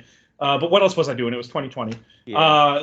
But yeah, that remastered collection coming out really saved kind of the first game too, because I've heard from people that beat the first game when it came out that like it was like the first Witcher game. They were like, rough. It wasn't fun to play, even though the story was great and the decisions you had to make. So good, but I fell off that game I tried 3 times because I really wanted to play the story, and I just thought the game wasn't fun to play. The remaster really the Legendary Collection, I was all of a sudden like, am I dumb? Has this always been this fun? Everyone confirmed, like, no, it has not always been this fun. Yeah, they tweaked it. And even then it feels rough to shoot because it's just a remaster, so it feels does feel rough, a little rough to shoot. It worked. But by the time you get to 2, you're like, this is just insane. And then even 3 gets even better combat-wise. Agreed. But yeah, that story is just amazing, and I do love sci-fi. Halo is my nostalgia pick. That's one that, I would always play co-op or sit next to somebody or have somebody sit next to me while we play through the campaign of all 3, because I didn't own an Xbox, so I would just have to play it with friends pretty much the whole time. But we would beat the story, and just that experience together was just like the most memorable gaming experience for me. Yep. And then the Arkham series is just all the way through. It's like what I wanted exactly out of a Batman series, out of a Batman game. Yeah. And the fact that they upped the ante every single one of them was like just so impressive. Agreed. So that was Arkham Asylum, and then Arkham City, Arkham Knight. Yeah, exactly. Okay. I never finished Arkham Knight.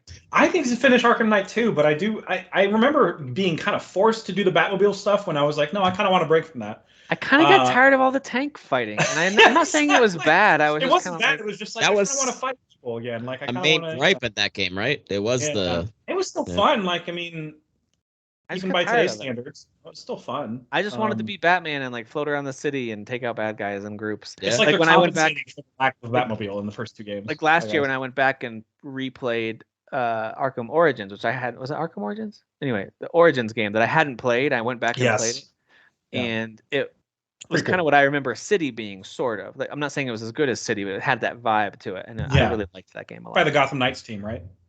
Yeah. So it wasn't like Rocksteady proper, It wasn't the official team or whatever, but yeah, so many good trilogies out there, and when we get a third entry for this Jedi series that EA is doing, when we get a third, if we ever get it, I know we'll get a third one of those. If we ever get a third God of War, I'm not saying we will. I think they've said that wraps up this story, but does it though? We'll see. Like there might be enough. There might be enough of a push internally, like you got to make a third one. Like who knows? Yeah. But that would be up there with my favorite trilogies, because those first two God of Wars, 2018 and 2022, were just for sure just amazing. And then of course, they really were. Technically with Spider-Man 2, we kind of have a trilogy, but not officially, because it's just Spidey and then Miles and then Spidey Miles 2. 1. But all right, fine. If that doesn't count as a trilogy, whenever they make a Spidey 3, because they'll do that too. God, I hope it's like a Spider-Verse full of Spider people in the third one. That would be so amazing. I feel like they got to be building up to that, not in a multiplayer sense, but like in a maybe at least a four characters at once sense. Mm-hmm. They got to be. I don't know what else would be doing then. I don't. Yeah. Dude, Nick Cage as Noir Spider-Man. I'm just gonna take this freaking Rubik's Cube. So one that no one mentioned that I wanted to at least highlight as like one that I've had a blast with was the Fable games. The Fable trilogy was that's super fun. Yeah. And I know they're not the best necessarily of their genre, but they do some very specific things really well, and I love the tone of those games. I just think they're really fun. I think Fable games are a blast. That was the other one I was trying to think of. Assassin's Creed, the Ezio trilogy there. Yeah. That was like, I felt like in love with that series was so specifically. And during that time I was interested in the background story, the modern story too. Like I thought I liked both. Exactly. Because they seemed to still kind of be caring, and there was that carrot that they were dangling along. Like, oh, this is actually kind of interesting, and like allegedly building up to like an Assassin's Creed game that was at during modern time, but like modern time being like in the future. You know what I mean? Right. So like it was gonna be. It just seemed like it was going to be really cool, like giant skyscrapers, and you're like maybe kind of bouncing around them somehow. But that obviously did not come to fruition. Although the ending of Valhalla suggests even more of that. Like maybe that's happening at some point down the line. Perhaps. I don't know. There's so many games now that it's just they're so enamored with the past for now, and I don't blame them because they haven't explored every single. There's so many settings they still could do. Oh yeah. Hey, we're getting samurais finally. We're getting Japan. Yes. Finally. Wait, that's the next big one? Is Japan? Yeah. Okay. But we don't have like a name for that or anything, or like that's like down. They're working on that one. You know what, Jade or? Jade, I think is the mobile one, right? It is. Yeah. But I know that they had that. And there's one in China that's side scrolling. Yeah. China. But that's what Jade is, and that's a mobile. Yeah, I feel like the samurai one is like they've just said that's the setting, and that's all we know. That's right. Oh, is it? Yeah. Well, let me check. That one's in Mother Russia. Nah. There actually is a comic though of Russia. There was a side-scrolling Russia one that I played. Those were okay. I just think a Cold War one that would have been interesting. Yeah. Oh. Yeah, I think right now it's just called Assassin's Creed Japan. Or Red. Hold on. Red, that's right. Okay. Yeah, Red finally brings to Japan, so it's just Assassin's Creed Red. I think that's going to be the next big one. Yeah. And then there's going to be a blue version, and you can trade assassins with the. You know what's going to happen is that's going to come out the same year as Ghost of Tsushima 2. Oh man. I honestly hope that would be Ubisoft's amazing. luck. I know. Yeah, I know that would happen for them. Yeah. And I would just look at it like, sorry guys, Ghost 2 Sorry. though. Yeah. Sorry. Yeah. Anyway, all right, cool. Well, thanks, Jesse, and everyone else from the group participating in that. That was kind of an unplanned but cool conversation around some great trilogies. Couple of news headlines, and then we can talk about other things from this past week. There was a little more news that it's been trickling out from all the Summer Game Fest type things, the not E3 things. But here's your reminder, your annual reminder that it has now been 6 years since Metroid Prime 4 was announced. Hey, listen, at least it hasn't been a decade yet, all right? It hasn't been a decade yet. Final Fantasy 15. I mean, you got to admire the fact that Nintendo, even publicly, was like, I think it was 2019. They were like, it's not going well. We're going to start over again. Yeah. But that was 4 years ago. Well, not quite 4. I think that was like this fall. It will be 4 years ago. So yeah, it's still been a minute. Still waiting for that. But it's hard to be mad at Nintendo. They've been pumping out a lot of good games. Games take time. Games take time, and especially the good ones. Fire Emblem, though, one of the older ones that was on Game Boy Advance, the first Fire Emblem I ever played, is hitting Nintendo Switch Online this week. Oh, so cool. Some of the old schools, it does not have the accessibility stuff now where you can like turn off permadeath and stuff. Like, nope, those things are all Dark Souled in. So no change in that. Mess around. So that's the Nintendo stuff that jumped out at me this week. Sony has said they still have no plans to release their first-party games on PS Plus on day one, because so far their plan of not doing that's working pretty well. So according to Nick McGuire, he is the vice president and head of global head of subscriptions over at Sony. He says, we're happy with our strategy. Putting games in a bit later in the life cycle has meant we can reach more customers 12, 18, 24 months after they've released. We're seeing customers get excited about those games and jumping in, and for us, that's working. So basically, he's saying we're getting our sales out the gate, and then anywhere from a year to 2 years later, we can throw them on the PS Plus and generate a whole new audience via subscription and that kind of thing. So I'm like, hey, listen, I like what Game Pass does, but I can't hate on them for that. Like, it's clearly working. Yeah. Stuff like God of War and Horizon are selling gangbusters, so you can't. Of course, if it's legit working and they're just not blowing smoke up our behinds, then correct. And I think it's hard to fake NPD sales numbers, right? Like those games are selling like crazy. So, all right. And then the last thing before we talk about some other news is Embracer. So this is the first time I've seen some real negative stuff around Embracer. It's usually been positive, like, hey, they're buying this IP, they're going to resurrect this thing, they're going to do this, they're going to do that. And then now it's like, well, their company shares have nosedived by 40% in the last month. Oof. And this past week, they announced major restructurings that's going to see game studios closing and projects canceled. Now, according to the CEO, Lars Wingefors, how's that for a name? That's he's saying it's almost entirely around unannounced projects. And so any announced significant releases will still arrive as planned. So he says a whole bunch of like jargony CEO marketing stuff. But then he talks about Lord of the Rings. So that's their major IP they acquired last year. And he says, we own Lord of the Rings. We know we need to be exploiting Lord of the Rings in every significant fashion. I was like, they need to be exploiting it? I don't think that's the word you should be using. Like, I felt like Inigo Montoya from Princess Bride. You know, I'm like, I don't think that word means what you think it means. But basically, they're going to leverage that as their biggest IP. They want to make it one of the biggest gaming franchises in the world. So, starting with Gollum. Game of the Year contender. Yeah. Yeah, it's funny. They released Gollum, and then I think their next, I think it's them doing the Return to Moria, right? Since they own. Yeah. I don't know. Like those are two. Like I'm not saying I'm of course interested in a good survival crafting, management game. I think that's cool, and I like that setting. But it's not. I don't think of either of those as true Lord of the Rings games that real Lord of the Rings fans want. They want to be Aragorn or Legolas or a character like one of those. They want to be like Talion from The Shadow of War and Mordor. That's what you want to be. But anyway, whatever. Maybe they should genuinely embrace what Lord of the Rings is then. Yeah, embrace do your job. They embraced a lot of employees, and they're letting a lot of them go now. They've released their embrace. Right. Bummer. I just want a Gollum too, to be honest. I just want. That's all you want. I just want a sequel to Gollum. Yeah. Golluming harder. Oh my god. Oh, Two Gollum, two Furious. Gollum 2. Two Gollum, two Furious. That's pretty amazing. If they do that, I actually would buy that game. Two Gollum, two Precious. Just to support them for go. picking that title. So even though the Xbox Game Showcase, which we already recapped last week in our show, even though that main showcase aired, they continued to show more stuff this week, including, a lot of DLC stuff like Cyberpunk, which I know we talked about a little bit, but if you aren't already excited about that and you like Cyberpunk 2077, I advise you go over and check out a lot of the stuff about Phantom Liberty. If you liked that game, that DLC looks like a lot more of that sweet, sweet goodness. So, and it's going to be changing quite a bit of the core game too, apparently. Yep. For the better. High on Knife is a hilarious DLC name for High on Life. I think that is so funny. High on Knife. And Justin Roiland apparently is allowed to still make stuff. I think this was already in development before the whole thing.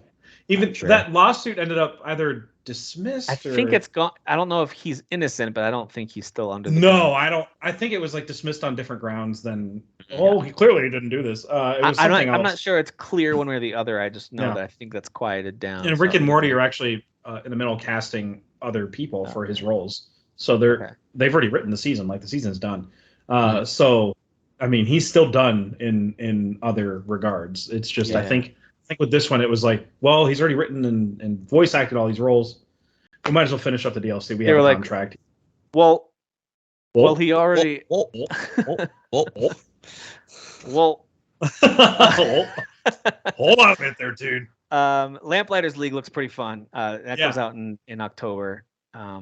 It's a longer title. I just shortened it. It's the Lamplighters League and the Tower at the End of the World. Yeah, you'll just find it on Game Pass as Lamplighters League. That's it.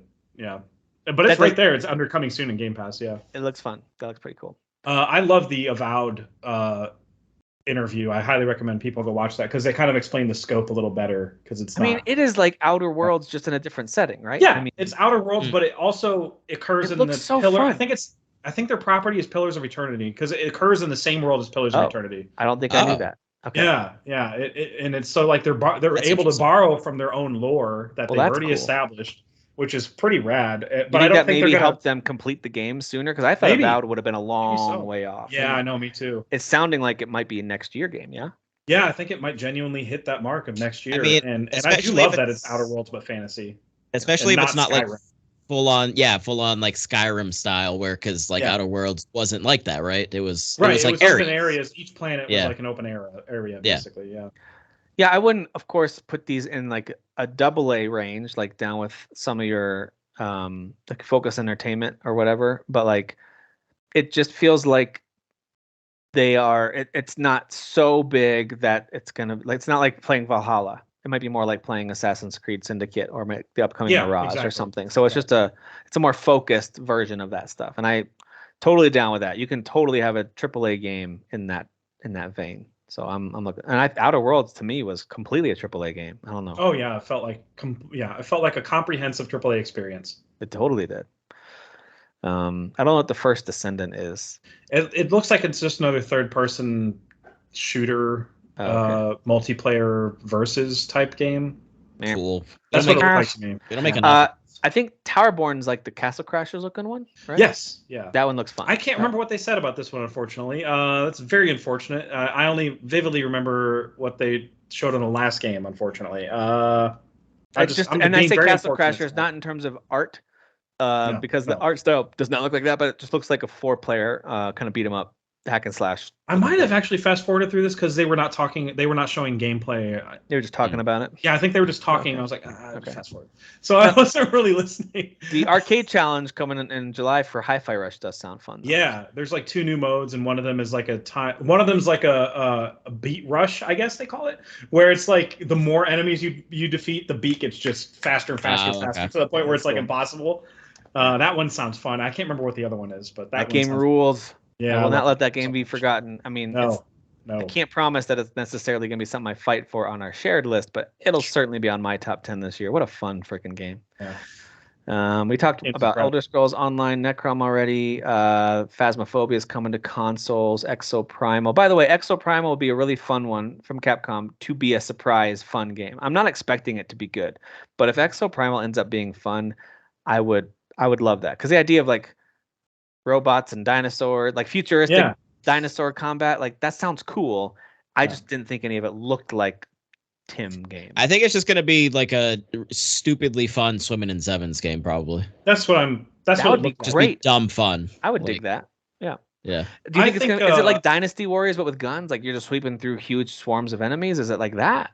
I think there's a little more strategy to it because I think there's the different characters. Like there's kind of like the more hulkier character, and then I think you pick a like class, kind of. Yeah, like a class. Okay. So and so it probably takes more. By the way, the Phasmophobia announcement is like, I'm surprised they didn't announce it during the main show because that's the first time anybody's ever confirmed that it's coming to consoles. That is a pretty big deal. That's such a big hit on PC. Oh, dude, it's so big it's streaming, and it's coming in like as soon as August, early access, and even Kyle was like hitting me up because we've done ghost hunting before, like I guess quote unquote legit ghost hunting, with the equipment that they show in the game.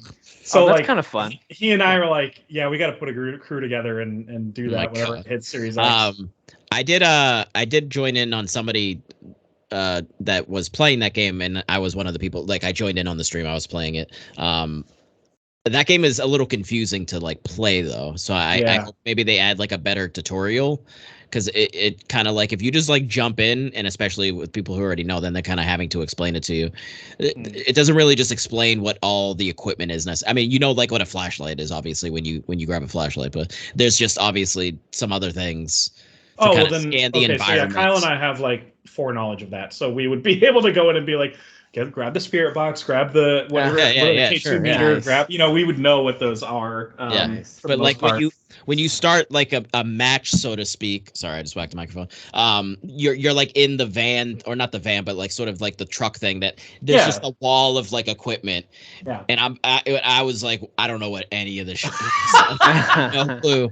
You're right. It doesn't explain it. It kind of expects you to be like, just figure it out. I don't know. Just figure it out. You want. Yeah. But it is interesting, and it is a cool vibe. Like, and it's creepy. It's funnier than hell. Like watching all the early access people play it, and it's like so broken. It's hilarious. Yeah. So I'm sure I'll just fly through some of these, and then if there's something that you guys feel like you want to talk about, we can. There's a whole bunch of smaller games shown that I won't list all of them off. More Flight Simulator, Mecha Ball, Lies of P, Senua's Saga, Hellblade 2. Oh my God, the Senua's Saga thing was hilarious because it was like, look at how awesome our motion capture is. It was like a behind the scenes thing. We know you did that in the first game too. Yeah. Like, you showed this to us like 2021 or like something like stop. Lightyear Frontier. I'm blanking on what that even is. What is Lightyear Frontier? I think it's a crafting out in space on different planets type game. The demo should be out Monday, I think. Whole bunch of Game Pass games that are interesting. I actually remember another Crab's Treasure, which looks very silly, but actually surprisingly fun. Like I think it could be fun. A little bit like Untitled Goose Game, just in terms of its silliness. Sea of Stars will be on Game Pass, which is awesome. Oh yeah, I saw that. Neon White's gonna be on Game Pass. Neon White is not only coming to Xbox, but it'll be on Game Pass when it arrives. So that was previously just PC and PlayStation, or was it on Switch? Was Neon White on Switch? I don't think so. I think it was just on PlayStation, wasn't it? Yeah. Well, I played it on PC, but yeah. Neon White. Oh, it's on Switch, isn't it? I can't remember now. There's no way to know. It definitely was on Xbox. Yeah, no, there's no. I'm not looking that up. I'm looking up something else actually. Okay, good. You look up something different. It was on Switch. Yeah, it was on Switch first. It was on Switch. Okay. So it was on Switch and PC, and then it came to PlayStation. Okay. Yep. PS4 and 5. Wandering Village actually looks kind of cool. You're on the back of this giant turtle, building your little village, like chopping down trees and like gathering resources and all that. So I think that one looks cool. And then they showed a little more of 33 Immortals, that game from the Jotun and Sundered and Spiritfarer developers. Dude, that was a really cool gameplay session because they actually like were like, okay, it was like two of the developers and Phil, and they got a bunch of their developers and friends like online, and they all played it. And it's pretty much like Fall Guys logic, where some of the players will just die, and the enemies will either swarm you or they'll cause you to the arena that you're in to shrink into a tiny circle to where you're like fighting a bunch of enemies. Like you're supposed to die. Like and it is the randoms. I think the idea is for it to be quick games that you can jump in and play with a lot of people. Fall Guys is a good example of that, but it's just a little more like quote unquote serious like action game compared to Fall Guys, which is very silly. It's more like Diablo's not a really good comparison, but I'm playing it a lot. So I mean, sorry. If you haven't played Jotun, it looks a lot like that. Yeah, it's like that. And also, it's really funny. Phil even mentioned, like, hey, when you guys started development of this, you didn't even have 33 people to test this game. And they're like, yeah, we really didn't. We had like 16 awesome. people. So apparently that stat of them having only 16 people at their at the company, they've doubled in size since then, which is awesome. Okay. They deserve it. Nice. Even if they doubled, they wouldn't have 33. No, all right. Sure. So right. What's your status, stroke? It's Obama agreeing with you. I appreciate that, Barack. Thanks, buddy. Thanks, Barack. I call him Buddy Obama. Buddy, hey, buddy. Capcom had a showcase, which I think to most people, I didn't actually end up watching it, but for most folks who watched it, felt like it was a little underwhelming. Even though I don't think they usually pretend like it's going to be more than it is. I think they talk about what games they're going to cover ahead of time. They did, but I still thought they were going to show a little more of Dragon's Dogma. General consensus was just kind of like, it wasn't all that amazing. But they showed more Street Fighter 4, Resident Evil 4 remake with the VR stuff, Ghost Trick, Phantom Detective, that Kunitsugami Path of the Goddess game, Exoprimal, and then Dragon's Dogma 2. But I don't think they showed a whole lot more of that. Right? No, not really at all. They were just like kind of like, well, here's what it is. Not even that far. It was kind of like, hey guys, it's coming, and you can customize your experience at the earliest. You can change how you want to play the game, like pick your certain combat. And I'm like, can't you already do that in the first game? But it was just funny, like if you watch the IGN feed and it cuts back to the IGN people right after it ends, one of the guys goes, "What the hell was that?" Like they were just like, they were like, what is going on? Why did they even have a showcase? Yeah, they did it last year too. Could have been an email. Last year too. Yeah. As much as I give Capcom a lot of love on this show, talking about how they've been so consistent over the last handful of years. They're on a good streak right now, I guess is a good way to put it. Because they're not. I mean, Capcom has had some down years as well. Let's be honest with the games they've put out. PS3 360 era. But I think right now they have a really good roll going with all the Resident Evil stuff and Monster Hunter stuff, and the Street Fighter 6 is just it's beloved, and so like they're crushing it at the moment. And Dragon's Dogma 2 is looking very positive. But yeah, all it takes is a couple of stinkers to swing that the other direction. So anyway, well, they're consistently having pointless presentations, so there you go. Yeah, their presentations they're not doing as well on. Speaking of bad presentations, I thought Ubisoft's Forward was really odd because I'm not saying it didn't have any good moments. I actually thought they had 3 pretty solid moments. One at the beginning, one towards the middle, and then one at the very end was not just solid, it was amazing. The moment at the beginning, of course, is Just Dance. That was amazing. No, just why? That was, just why. Just why. They did a lot of dancing, and they did more dancing, and they did a lot more dancing, and they kept dancing. And I was like, I think Dan, you said it. Someone was like, "Who is this for?" Like, I was like, seriously, why do they keep doing it? Who is this for? Yeah, I don't know. But you know what's funny was they would cut. It was a very small venue, and they would cut to the crowd on their folding metal chairs, and they would cut to Phil Spencer sometimes going like. Yep. Like just kind of his grimace and his clap. I was like, this is so funny. They got the cameras. They always do this thing where it's like, oh, this is gonna be short. In the conference room, short, right? And then they just keep going with this. Yeah. You're like, oh my god. It was not a good room. Looked like a college classroom that they cleared and just put some folding chairs up in. That's what it looked like to me. Sad. That's sad. A lecture hall. Yeah. Then they showed what I thought was going to be just a quick story trailer for Avatar, but turned out they dove back in and really showed a lot of gameplay. So we got multiple trailers for Avatar Frontiers of Pandora, and they talked about it a bunch. They gave us a release date of December 7th.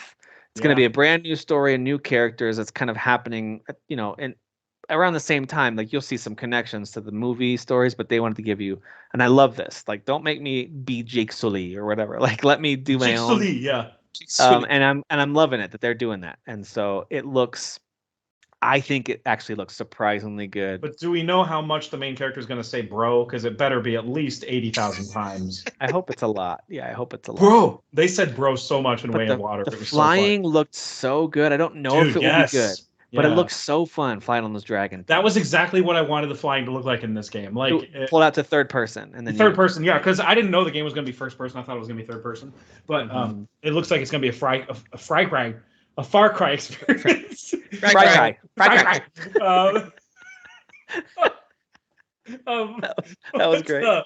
But for flying, they're doing the Cyberpunk thing where it's like, okay, you can go third person for this part. Yeah. I love that, and that's what you need in a game where it's like it really is about the environment, because I've always said the movies are just video game cutscenes, and they're just movies. Movie versions of video game cutscenes. Some of the stuff about the world that they created with Avatar, love it or hate it, some of the elements are really intriguing. Like the idea of these folks that have to build a connection to one dragon, and then that's the one that chooses you, and you have to like best it somehow. Like there's something about I thought that was kind of interesting. I liked that.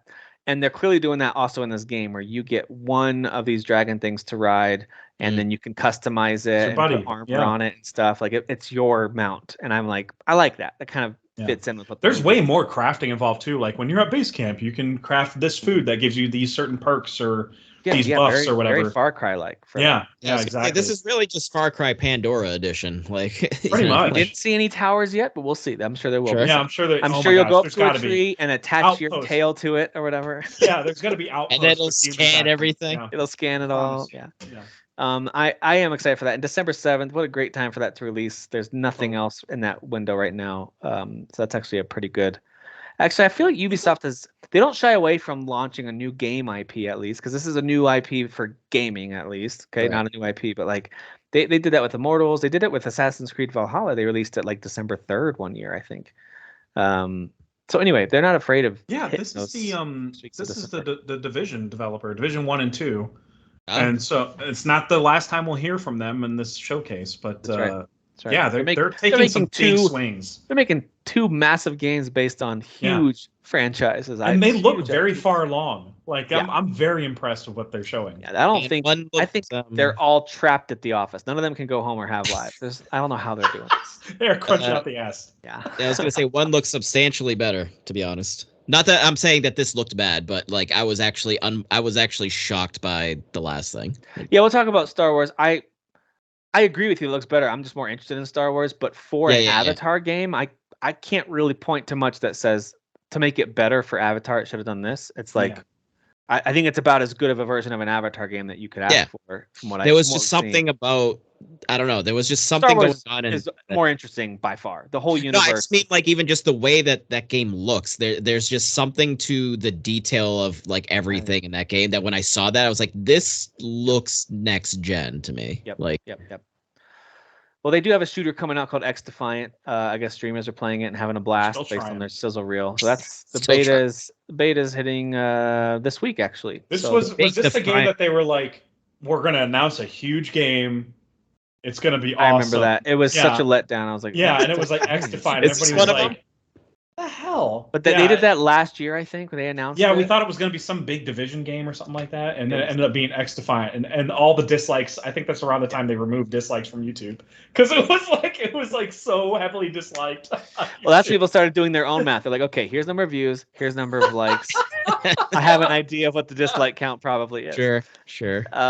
They showed more Prince of Persia, more cinematic this time, and less of the. I mean, they did show some gameplay, but it was more the cinematic stuff. Very stylish. That game looks awesome. January 18th. I loved that they really emphasized the amount of combos you will have to chain together in order to not just fight but traverse. Like it's very Ori. It looks so cool. Yeah, this is a game that I'm really hyped for. Coming out in January. Captain Laserhawk, a Blood Dragon remix, which is a Netflix animated series. It actually does look like fun and funny. I just thought the announcement of it was very odd, and they gave that guy way too much freedom to just get up there and like, hey, go up there. You're a funny guy in the office. Go be the funny guy. Like it felt kind of like that. Well, he was one of the main creators or writers or whatever of the Castlevania animated show. Right. Yeah, I think he's got a pedigree for sure. Like, and he's just weird. He's a weird. It was just an odd thing to like. Yeah, don't script it. Just go out there and be yourself. You're so funny. Like that's how it felt to me. What a laugh riot you are.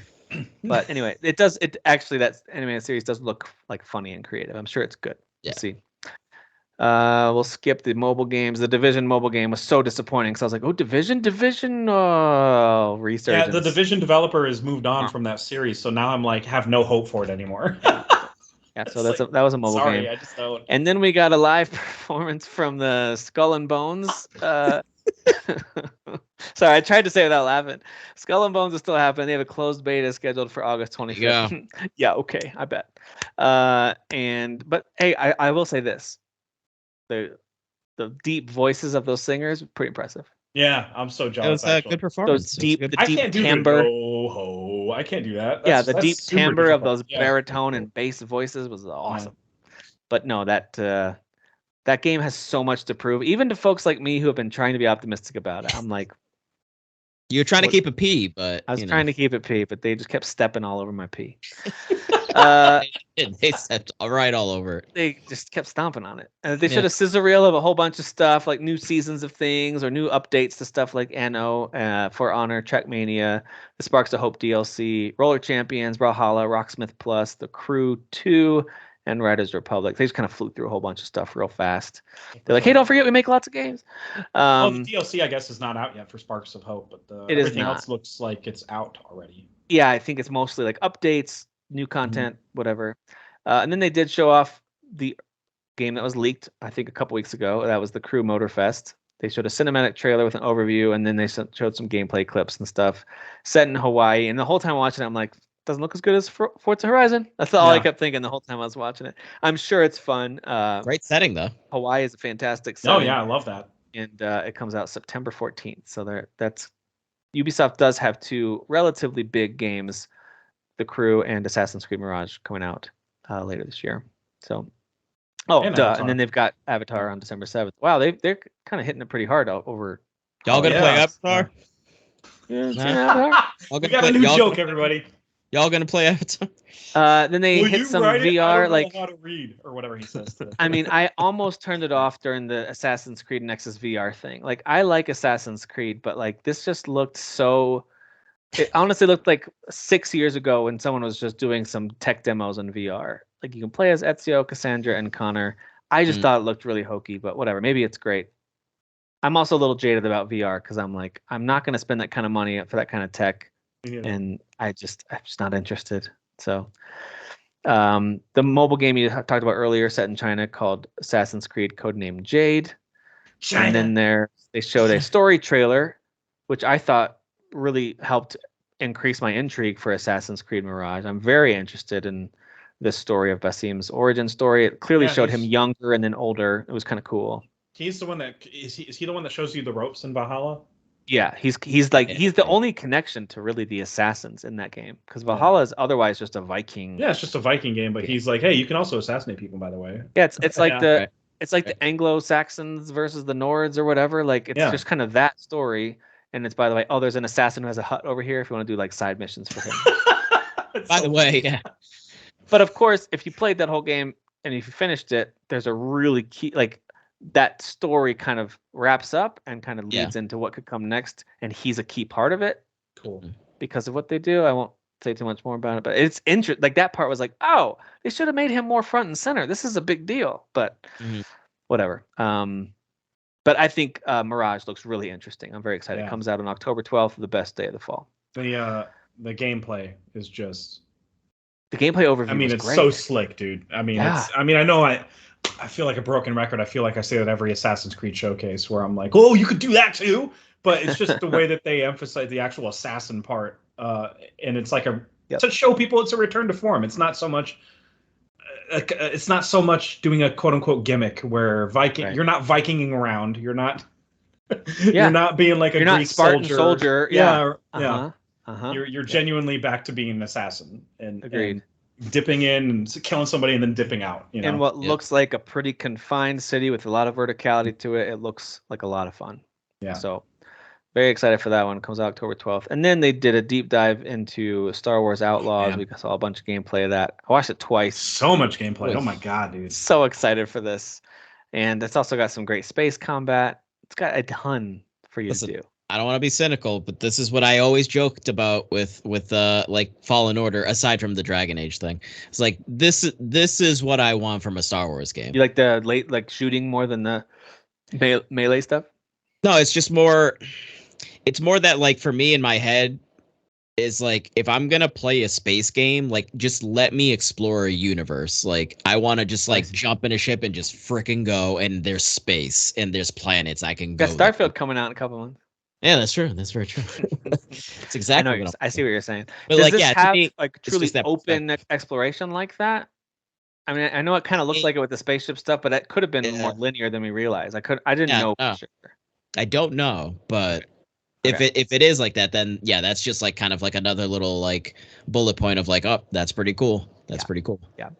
Yeah, the shooting combat looked really fun. The way you use your little animal alien friend, who's adorable. It's awesome. I love the idea of shooting. Well, changing your style of shooting, like the type of modifier that you have on your blaster to a in the middle of a fight. Yeah, you're pretty much just being like, okay, let me pick up this modification real quick and put it on my gun, and then I can use it. That's super rad. There's another game that does that too. I can't remember what it is. Maybe I just got Hogwarts on the brain because you got to change a lot.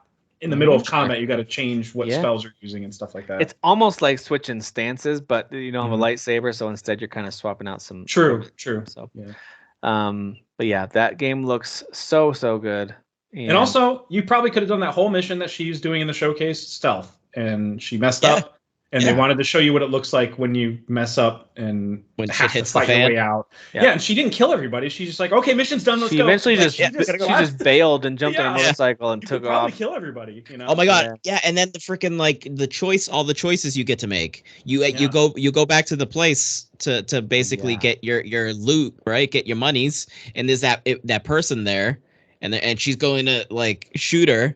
And then, like, you basically make a decision, and next thing you know, your face is plastered all over the place. And you go, oh, shit, I got to get out of here. Like, that's right. There's bounties in this, like, Red Dead or something where you're like, oh, no. Well, and to that point, maybe that's true. Like, some of those elements make it feel like maybe it is a little more open and, like, much more choice-driven compared to, like, a linear story. Like, the Jedi games are very linear. God, can you imagine, like, it's like GTA, but you get to jump in a spaceship and go off into space, and you're getting chased after and like oh my god, dude. I'm on board. That's why I'm like excited, because I love the whole like lightsaber stuff. Like, I actually like the Jedi versus, like, that's actually like my favorite aspect of Star Wars, because I mean, laser swords is badass. Like, you can't argue laser. Who doesn't like a laser sword? Right. But I know people love all these like side type of the characters in Star Wars, and like I do lean more of like that, the Jedi and Sith stuff, but like just the sort of structure of what this game seems like it potentially could be, just like, is going to be insane. There's going to be a lot of underworld smugglers, bounty hunters, a lot of that kind of. I love that. The underbelly. You're kind of like out of the I'm sure the Empire is going to be involved, especially when there's bounties on you, or if you cross the law in some way, because they are the bounty law. You could see some sort of Fett make an appearance. I don't know. If your bounty gets high enough, you get a Fett. Yeah. Oh man, this game's gonna be so bonkers. And this is just hypotheticals, but they're logical hypotheticals. Like, they're things that could actually probably happen in the game.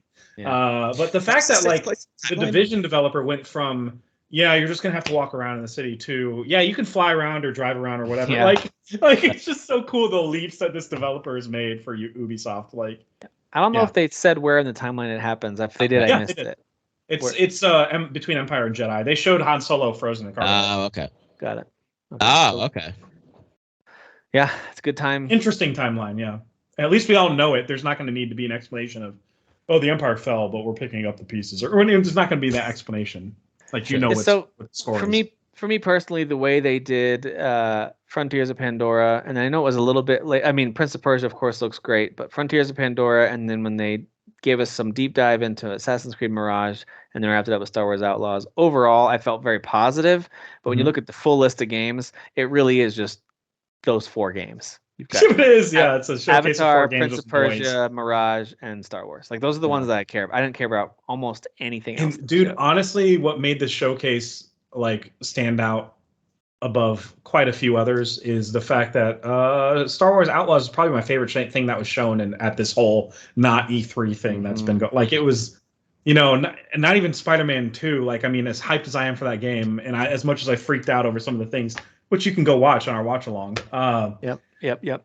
Like, I freaked out so much more at some of the stuff we were able to get away with in Star Wars Outlaws. Like, it was just it's everything I wanted out of Star Wars games. I mean, are you forgetting about Final Fantasy VII Rebirth, Jeff? Are you forgetting? I'm just not, I'm not the uber fan that you are. I'm a fan, but I'm not, I'm not on your level, dude. I'm just not. All right, go watch the video, damn it. No, I'm very busy. I have so many other things to watch. I'm very busy. Hey, speaking of things to watch, being very busy, there are some other things that have come out that we'll wrap up with here. Black Mirror's new season just launched. I haven't taken time to dive in quite yet, but Jeff, I know you wrapped it up. What were your overall thoughts? Was it an improvement on season 5, which most people, including I think us, didn't like quite as much as previous seasons? What do you think about season 6? I actually found it to be on par with season 5, unfortunately. Okay. All right. So some ups and downs, or mostly downs? Okay. Ups and downs, yeah. I actually, it starts on an up, and then it goes down, and then there's like a middle hump there, because I think episode 3 is actually really cool story-wise, and it explores a lot of moral conundrums that are very interesting. But then the ending is like, why would he do that? Like, it doesn't make any sense. Like, it just, there's some questions you'll have by the end that make no sense. And then the 4th one I kind of hated, and then the 5th one was really good, but it's just not a Black Mirror episode. It's like they even put in the beginning of the episode, Red Mirror presents, and I'm like, oh, so it's just a straight up horror. Yeah, it's a horror. It's a horror episode basically. But it's like, how is the one with Jesse Pinkman in it? Is that one with Aaron? What's his name? How is that one? That's the 3rd episode. That's the one I was. It's pretty good. Yeah, so it's.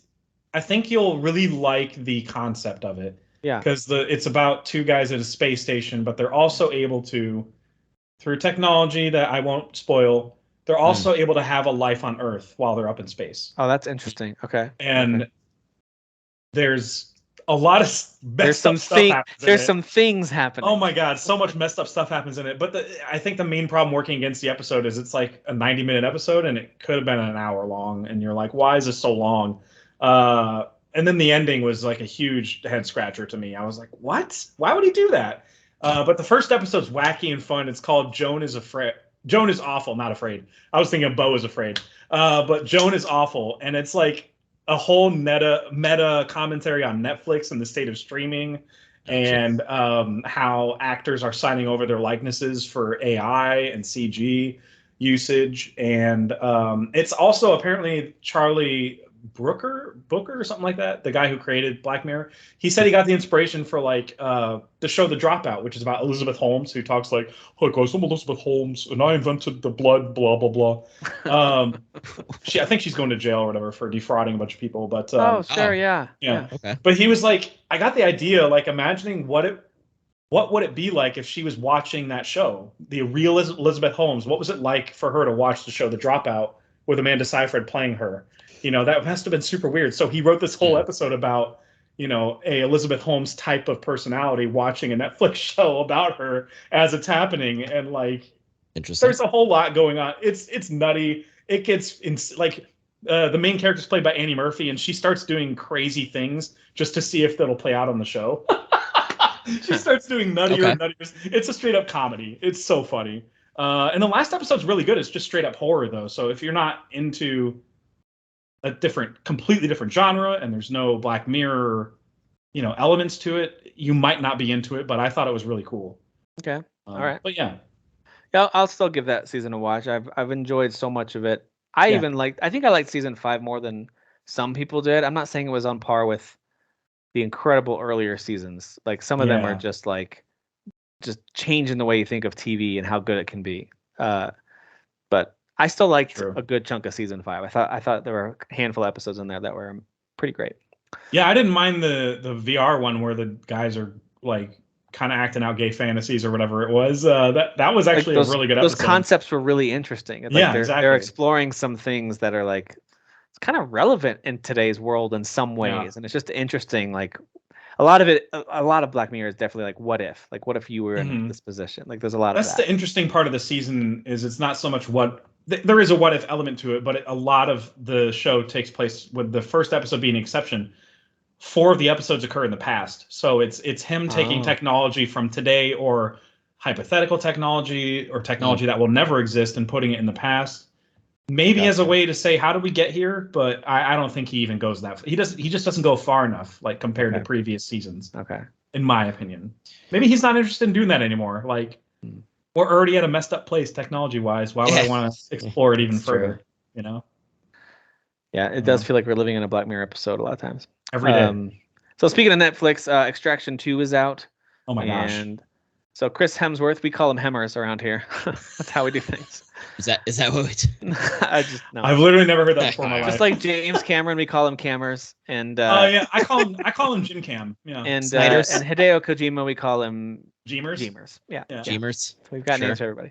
Okay, so anyway, so Extraction 2, it looks like a blast. Are you sure his name's not Hemi? That thing got a Hemi on it. Hemi.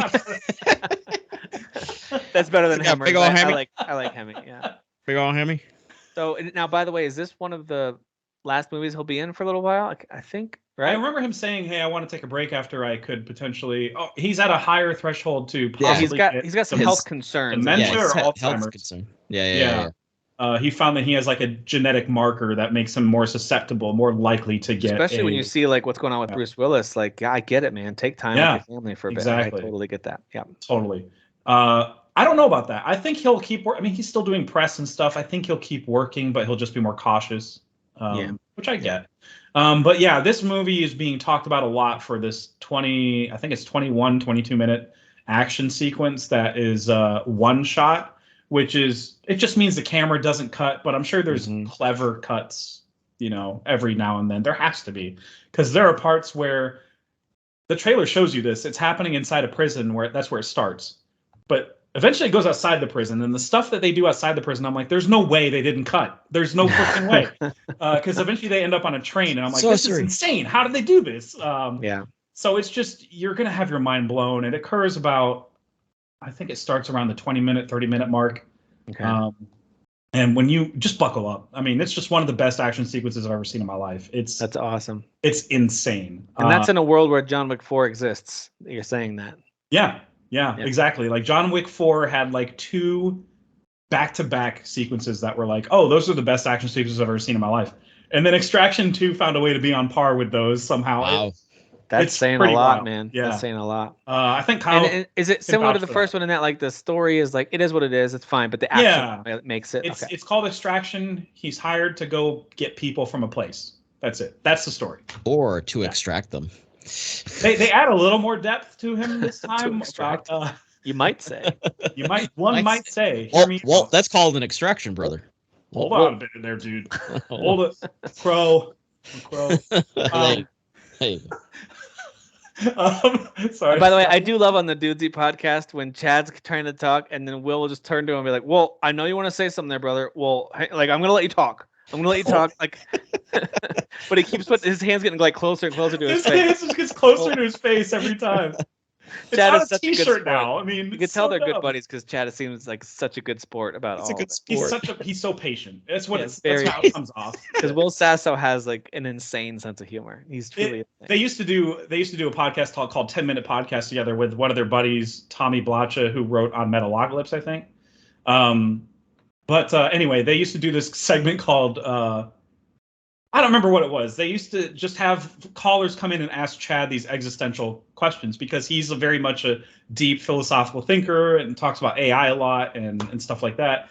And the whole time, Will Sasso and his friend would just be doing wrestling impressions and just talking over him. And he gets so mad.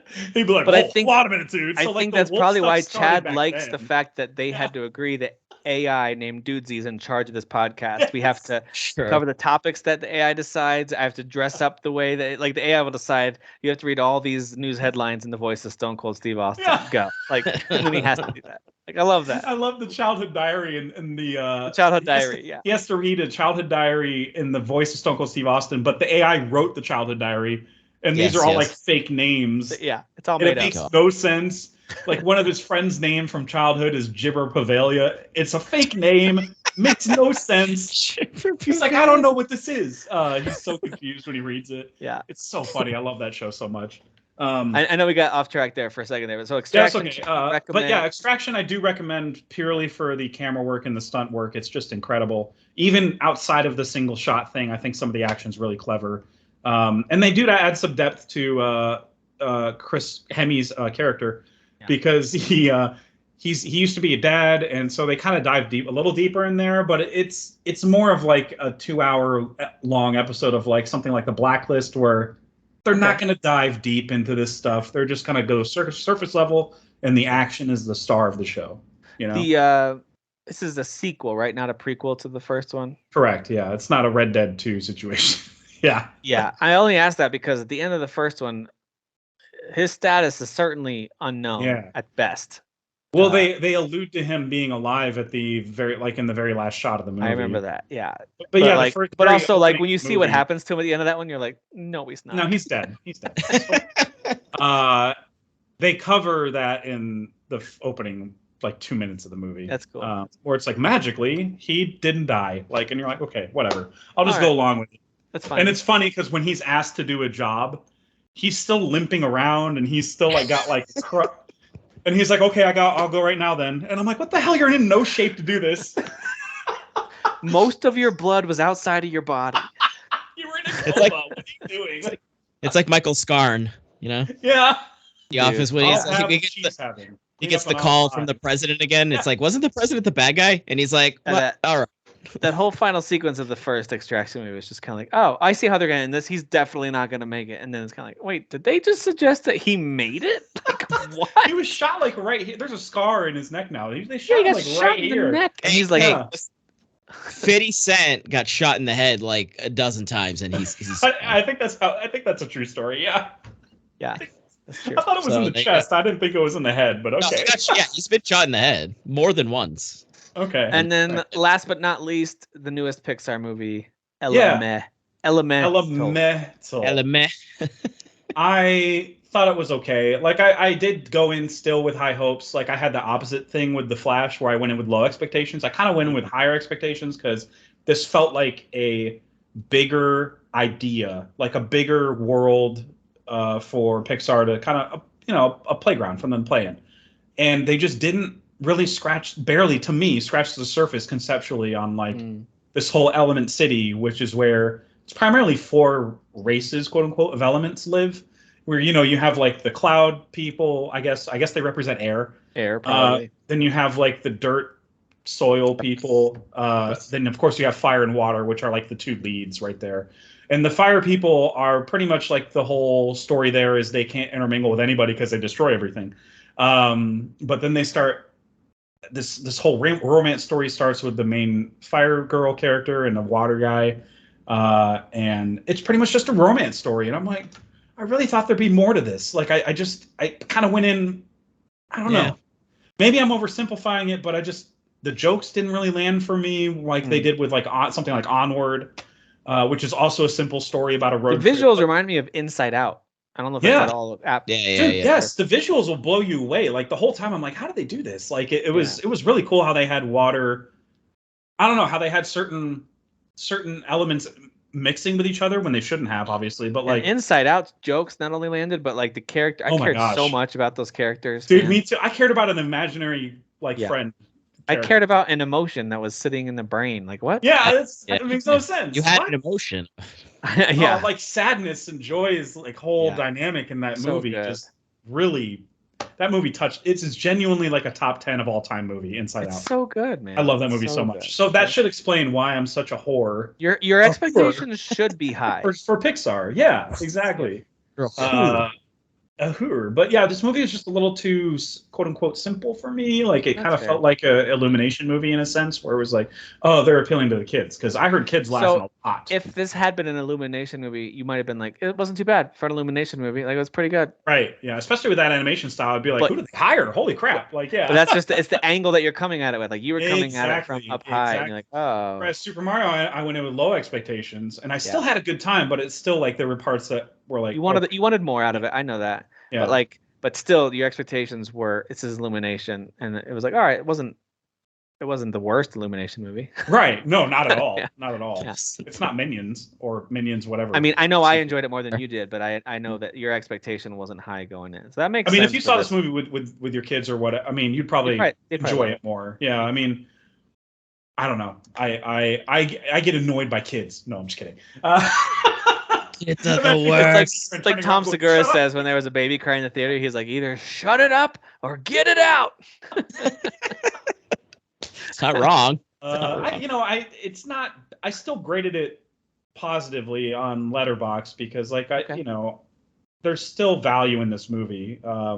There's a part it does that Disney thing where the main character is trying to discover her own path, which deviates from her parents' expectations of her. And I'm like, oh, we've seen that in like every Disney movie ever. Right. But they still kind of did it well enough to where I felt things by the end of the movie. So like I still came away with something positive. The magic of a good story in that realm, I think, as someone who's now, I've been, of course, a kid with my parents trying to like make my own way, but also now a parent not wanting my kids to like go too far from us, but also wanting them to kind of be their own individuals. So like when I see, and we don't have to get into a big thing about Turning Red. One of the things that bothered me at the end of Turning Red was like the moral ended up being kind of like parents and grandparents just kind of shut up. Your kids know better than you. Like that was kind of the takeaway at the end. Was I forgot how the ending was like the teenager was right, and she kind of wins, and like the mom just needed to shut up and stop trying to parent this 13-year-old. So like that's where I was like, that's where to me I felt a disconnect. I didn't feel like these movies, especially Pixar, they usually do such a good job of like whether it's an Up or whatever it is, of like let both characters learn something and come together in the middle. And there's usually some kind of great connection. It happens in Incredibles, it happens in Finding Nemo. Like they just do these incredible ways of like, wow, there's like a great moral, and boy, Onward did a hell of a job with that. Onward crushed it with that. Yeah. I loved, I mean, that's another emotional one. I loved Onward. Yeah, the way that it was like he let his bigger brother have, because it's like, oh, I already had a substitute dad, and it was my older brother the whole time, and like, Boof, they had both characters like I don't know, they gave him a compromise. So that's what I mean, like and that's something that sometimes if it's missing, it might feel like subtle and who really cares? Like I think that sometimes that's the piece that's missing to really tie it together. I think and I think there's a little, not saying that the parents are totally wrong. It's just it was mostly the fault of the main character for being like, my parents will never accept me if they knew this truth about me or how I really felt. But really, it was the kid. It was her feeling that way without even asking her parents. So I mean, it was really on the kid at that point. It's not on the parents. But I don't. It's just the fact that we've explored that so many times in Disney movies and outside of that and coming of age stories that I'm like, okay, so we're doing this again. But this time with fire, literal fire and water. Okay. Hey, they've done the coming of age stuff in so many films. That's why stuff like Up stands out to me, because that's not really coming. That's like the end of your life. Yeah, that's end of your age. You're coming of age at a late time in your life. But you know, they've done it with stuff like Brave, which I thought was a really creative way of doing. It wasn't their best movie, but I liked Brave, and they did a really creative coming. Yeah, they lost me with the bears thing in that movie. I was kind of the bears thing got a little weird. Yeah, the bears. The bears. Anyway, all right. Well. That's certainly one that we will see, but probably not in theaters. I mean, you know, in no time it'll be on Disney Plus. So it's the rush. All right, so let's wrap things up with a couple of quick hits. Dan, is there anything else you're playing or watching before we shut her down? No, just Diablo. I've paused Zelda more or less, which I planned on doing because 16 will be coming out. Just still Diabloing. Finished Barry. Batty. Yes, Batty. I finished Batty. So that season, I could see why maybe some people that liked the consistent sort of like dark humor of the first three were kind of like, oh, okay, like, but it's like it was coming to an end, so some things had to sort of come to a culmination, right? There it is. So there it is. And it was definitely a more overall serious season, but it was still like enjoyable. It was still really good. Very much so. Also, two shows that love to just like throw you through either a whirlwind or just kind of like hit you like a truck in the last 5 minutes there with Succession and Barry. It's just like, oh my gosh, yeah. The last 5 minutes of Barry, it was just a big swing compared to Succession. Was like a stressful last 10 minutes. Yeah, Barry was kind of like just like a big swing of like, oh my god, what's going on? Like, yeah. I love the way that the title of the finale worked its way into the dialogue. It was very clever in like a funny and also kind of tragic way. And it was very tragic. Yes. Yeah. And it's just also he's saying Bill Hader is saying so much about how shows, reenactments, whatever, can kind of reframe a story. But he's doing it in so little time. He does it in like the last 5-10 minutes of the show, when the show was never really about that to begin with. Right. So it's like he's doing this whole side commentary that it was kind of brilliant the way he did it. Great. He's so good, dude. I would pay to see him make anything. Like not even comedy, horror, doesn't matter. He's just I know now that he's pottery. A great I'd watch him make pottery. It's just pottery. I just meant movies, but well, I mean, I'm glad that he made this. I'd watch him mow the lawn, and he'd be entertaining probably. Yeah, he said that he was gonna like quit acting altogether and everything, right? And then he kind of went and did this. I think he might have been at the end of his rope because like, he left SNL and he wasn't getting as many jobs as he wanted, so he just created one for himself. Yeah. I thought I remember us this. I'm sure the success of this show. I doubt he'll ever have trouble if he has an idea and wants to dive in again. Like this show has won so many awards across all circuits. No trouble. Yeah, there's no way. Kind of like what you saw with Bryan Cranston with Breaking Bad. He was a known name, but once he did that, it was like anything you want to do, you'll be able to do it. You want to be in Godzilla? We'll put you in Godzilla. You don't want to be there very long? We'll kill you off. We'll just move you halfway through and give the movie to the boring guy. It's fine. Yeah, it's fine. Good movie though. I still think it was a good movie. Very good movie. Yeah. Speaking of, anything else, Dan, that you were playing? No. Okay. No. So speaking of Bryan Cranston, I am in the last season of Better Call Saul. I only have 3 episodes left. I'm very sad because I love that show so much. And and it does feel like a gaping hole when you finish something that big. It's true. You have Breaking Bad and then Saul, and it's what do I do now? I had stopped after season 4, and I remember when season 5 came on Netflix, and then season 6 was about to come out on AMC. I think part 1 or something like that was about to. And I remember thinking, you know what? I'm gonna wait on season 5 and just do a full catch up, kind of recap the first 4 seasons, and then do the last 2 seasons. I'm just gonna binge them once they're all out. So it's finally time to dive back in. So I've watched all through season 5, and now I'm almost through season 6, and it is glorious and wonderful, and I love it so much.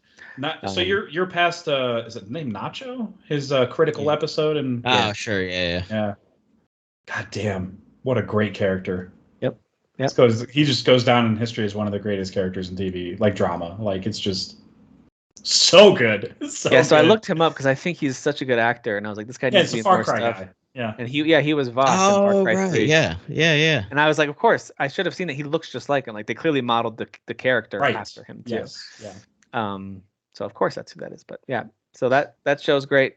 Watching a couple of little things here and there, but yeah, gonna watch some Black Mirror as well. And then as far as playing, mixture of a whole bunch of different things, a little bit of Zelda here and there, a little bit of V-Rising, but I also played some Game Dev Tycoon with one of my kids, which was pretty fun. Oh, Game Dev Tycoon.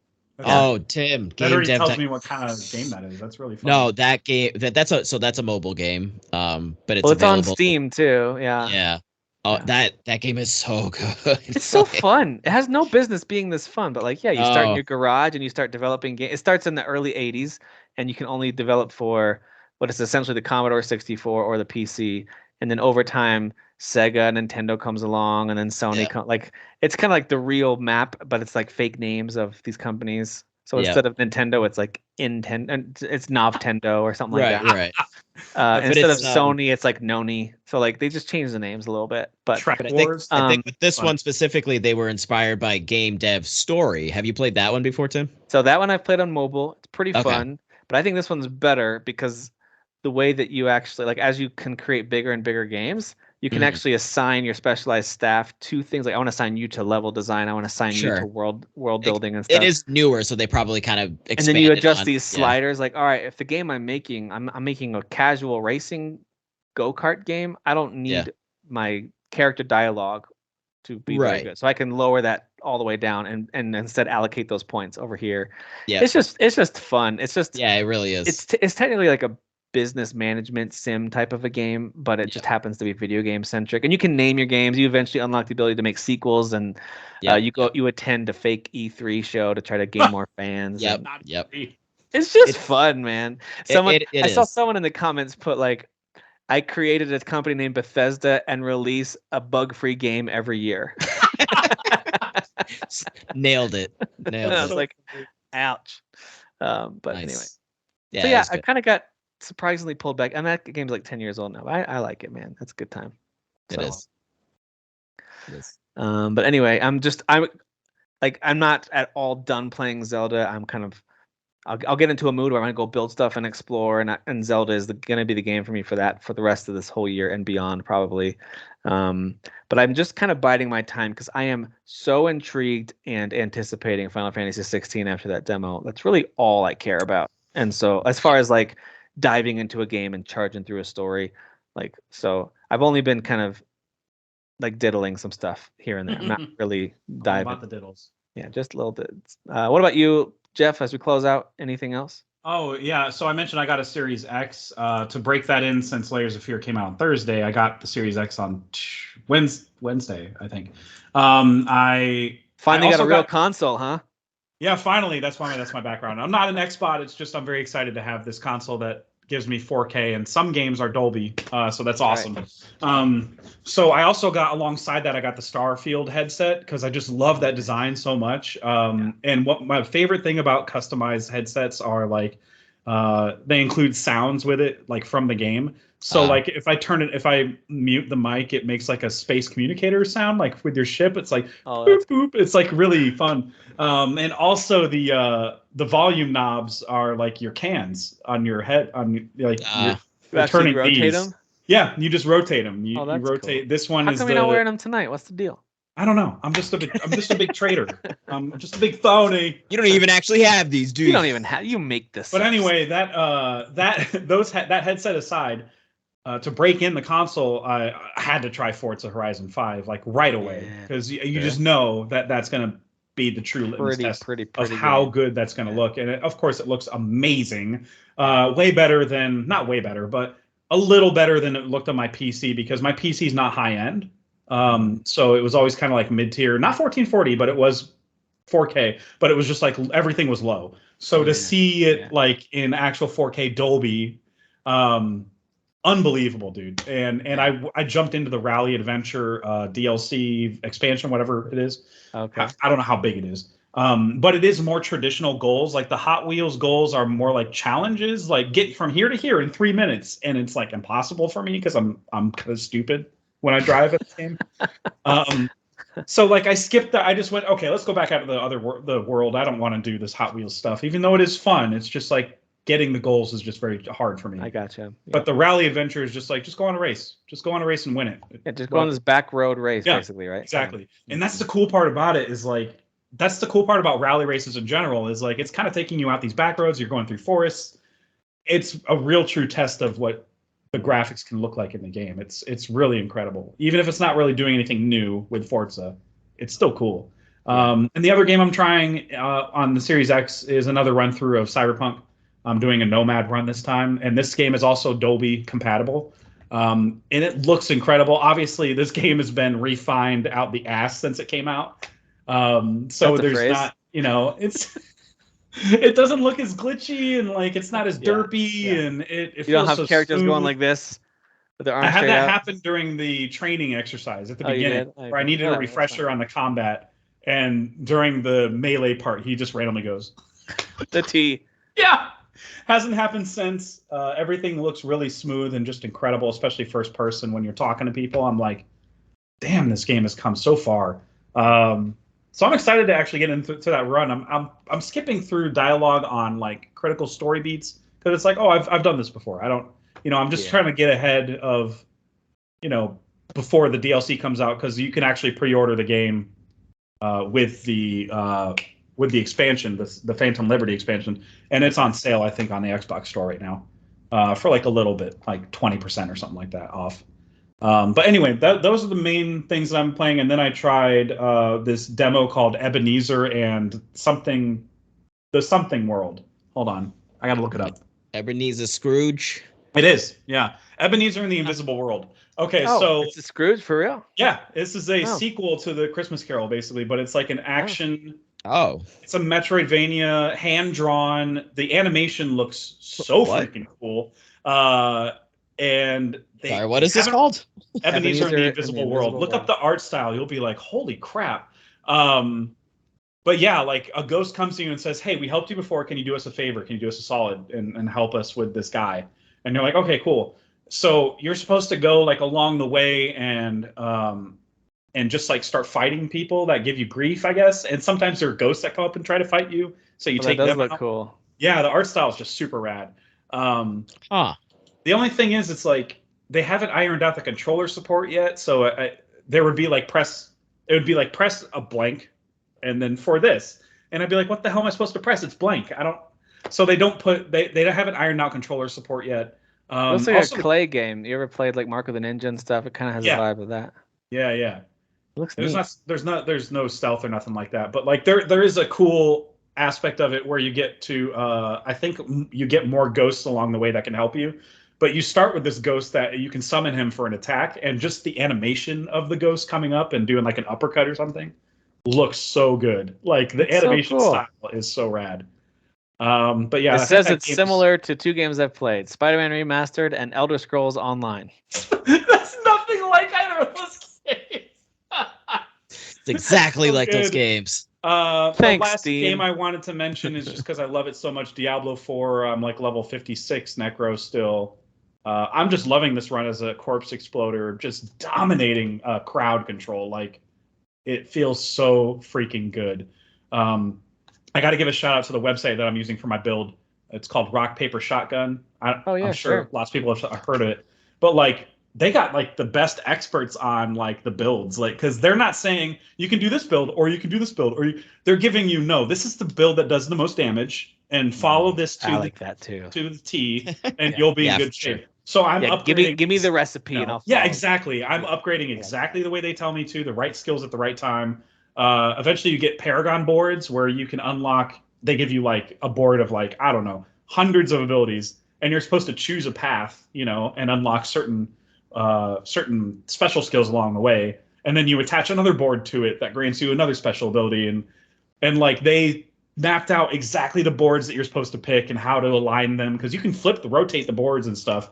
It's a very confusing system, but when they explain it to you, I'm like, oh, like they just made me like, they made me feel so freaking powerful in this game. I love it so much. That's cool. I like that.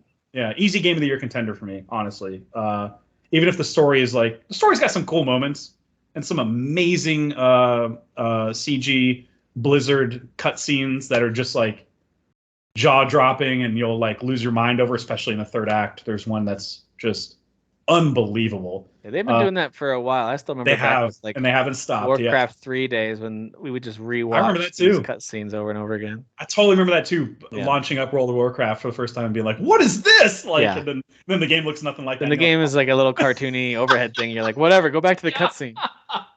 Exactly, go back to the cool cutscene. Which, by the way, that's something you can unlock in Game Dev Store. You unlock the ability to do advanced cutscenes, and that makes your games a little bit better. That's awesome. How is that gauged? How is success gauged? Is it gauged by like reviews and how much money the game makes? Yeah, and you have to like choose your game direction, and like points at random will go into like the design and tech buckets, and then the higher it ranks in those, then you'll actually get game reviews that come back in like 7 out of 10, or I've had games that come back as like average of 4, and people are like straight to the trash, stuff like that. You made a Redfall. That's funny. Yeah. But like if you're experimenting with a new topic and genre, you're like, hey, I'm gonna try a life game that's an action game with life as the theme. It's not gonna work. That's a bad combo. Yeah. So you want to do like a good combination. Yeah. Like dungeon action. Yeah. Like an action game with like ninja as your theme. Like, all right, that's gonna score pretty well probably. So anyway, stuff like that. It's so simple. Another thing I love about Diablo, by the way, sorry to circle back on that, is that I can just jump in, play a dungeon, beat a dungeon, because I'm in tier 3 difficulty, which is called Nightmare difficulty. And I can go into a dungeon for like half an hour and just log off. Like, like I have gotten so much loot. I have gotten a few Paragon points. Like you make so much progress just in small sessions anyway. I don't need to be playing for hours. I mean, I can play for hours and hours, but I don't need to. Like, it feels like it's one of those games that I'm just going to constantly be circling back to through the rest of the year. It's so good. I love games like that. All right, guys. Well, we did it. We made it to the end of this episode. Thanks for checking us out on YouTube. If you're just listening to us, go check us out on YouTube. And you can see some other content that we don't always put on the podcast feed. So go check that out. And, like porn. This coming week, mostly that, all porn. But this coming week, just fair warning, it's going to be very Final Fantasy centric. It's not like there's nothing else happening, but that's the main thing we care about. So we'll all be talking about that a lot next week. We'll keep it spoiler free as much as we can, though. We just want to talk about what we think about the game. So looking forward to that. You guys don't want me to talk about that Jennifer Lawrence banging a young guy movie? Oh, the movie that if it were reversed, it would be incredibly problematic. Yes! That one? Okay, cool. Canceled like immediately. Is that the one you're talking about? Okay, cool. Let's make sure. Yeah. Yeah, I've seen that this week. It's a problem. It's a real problem. It's a problem. All right, guys, we're out for this week. See ya.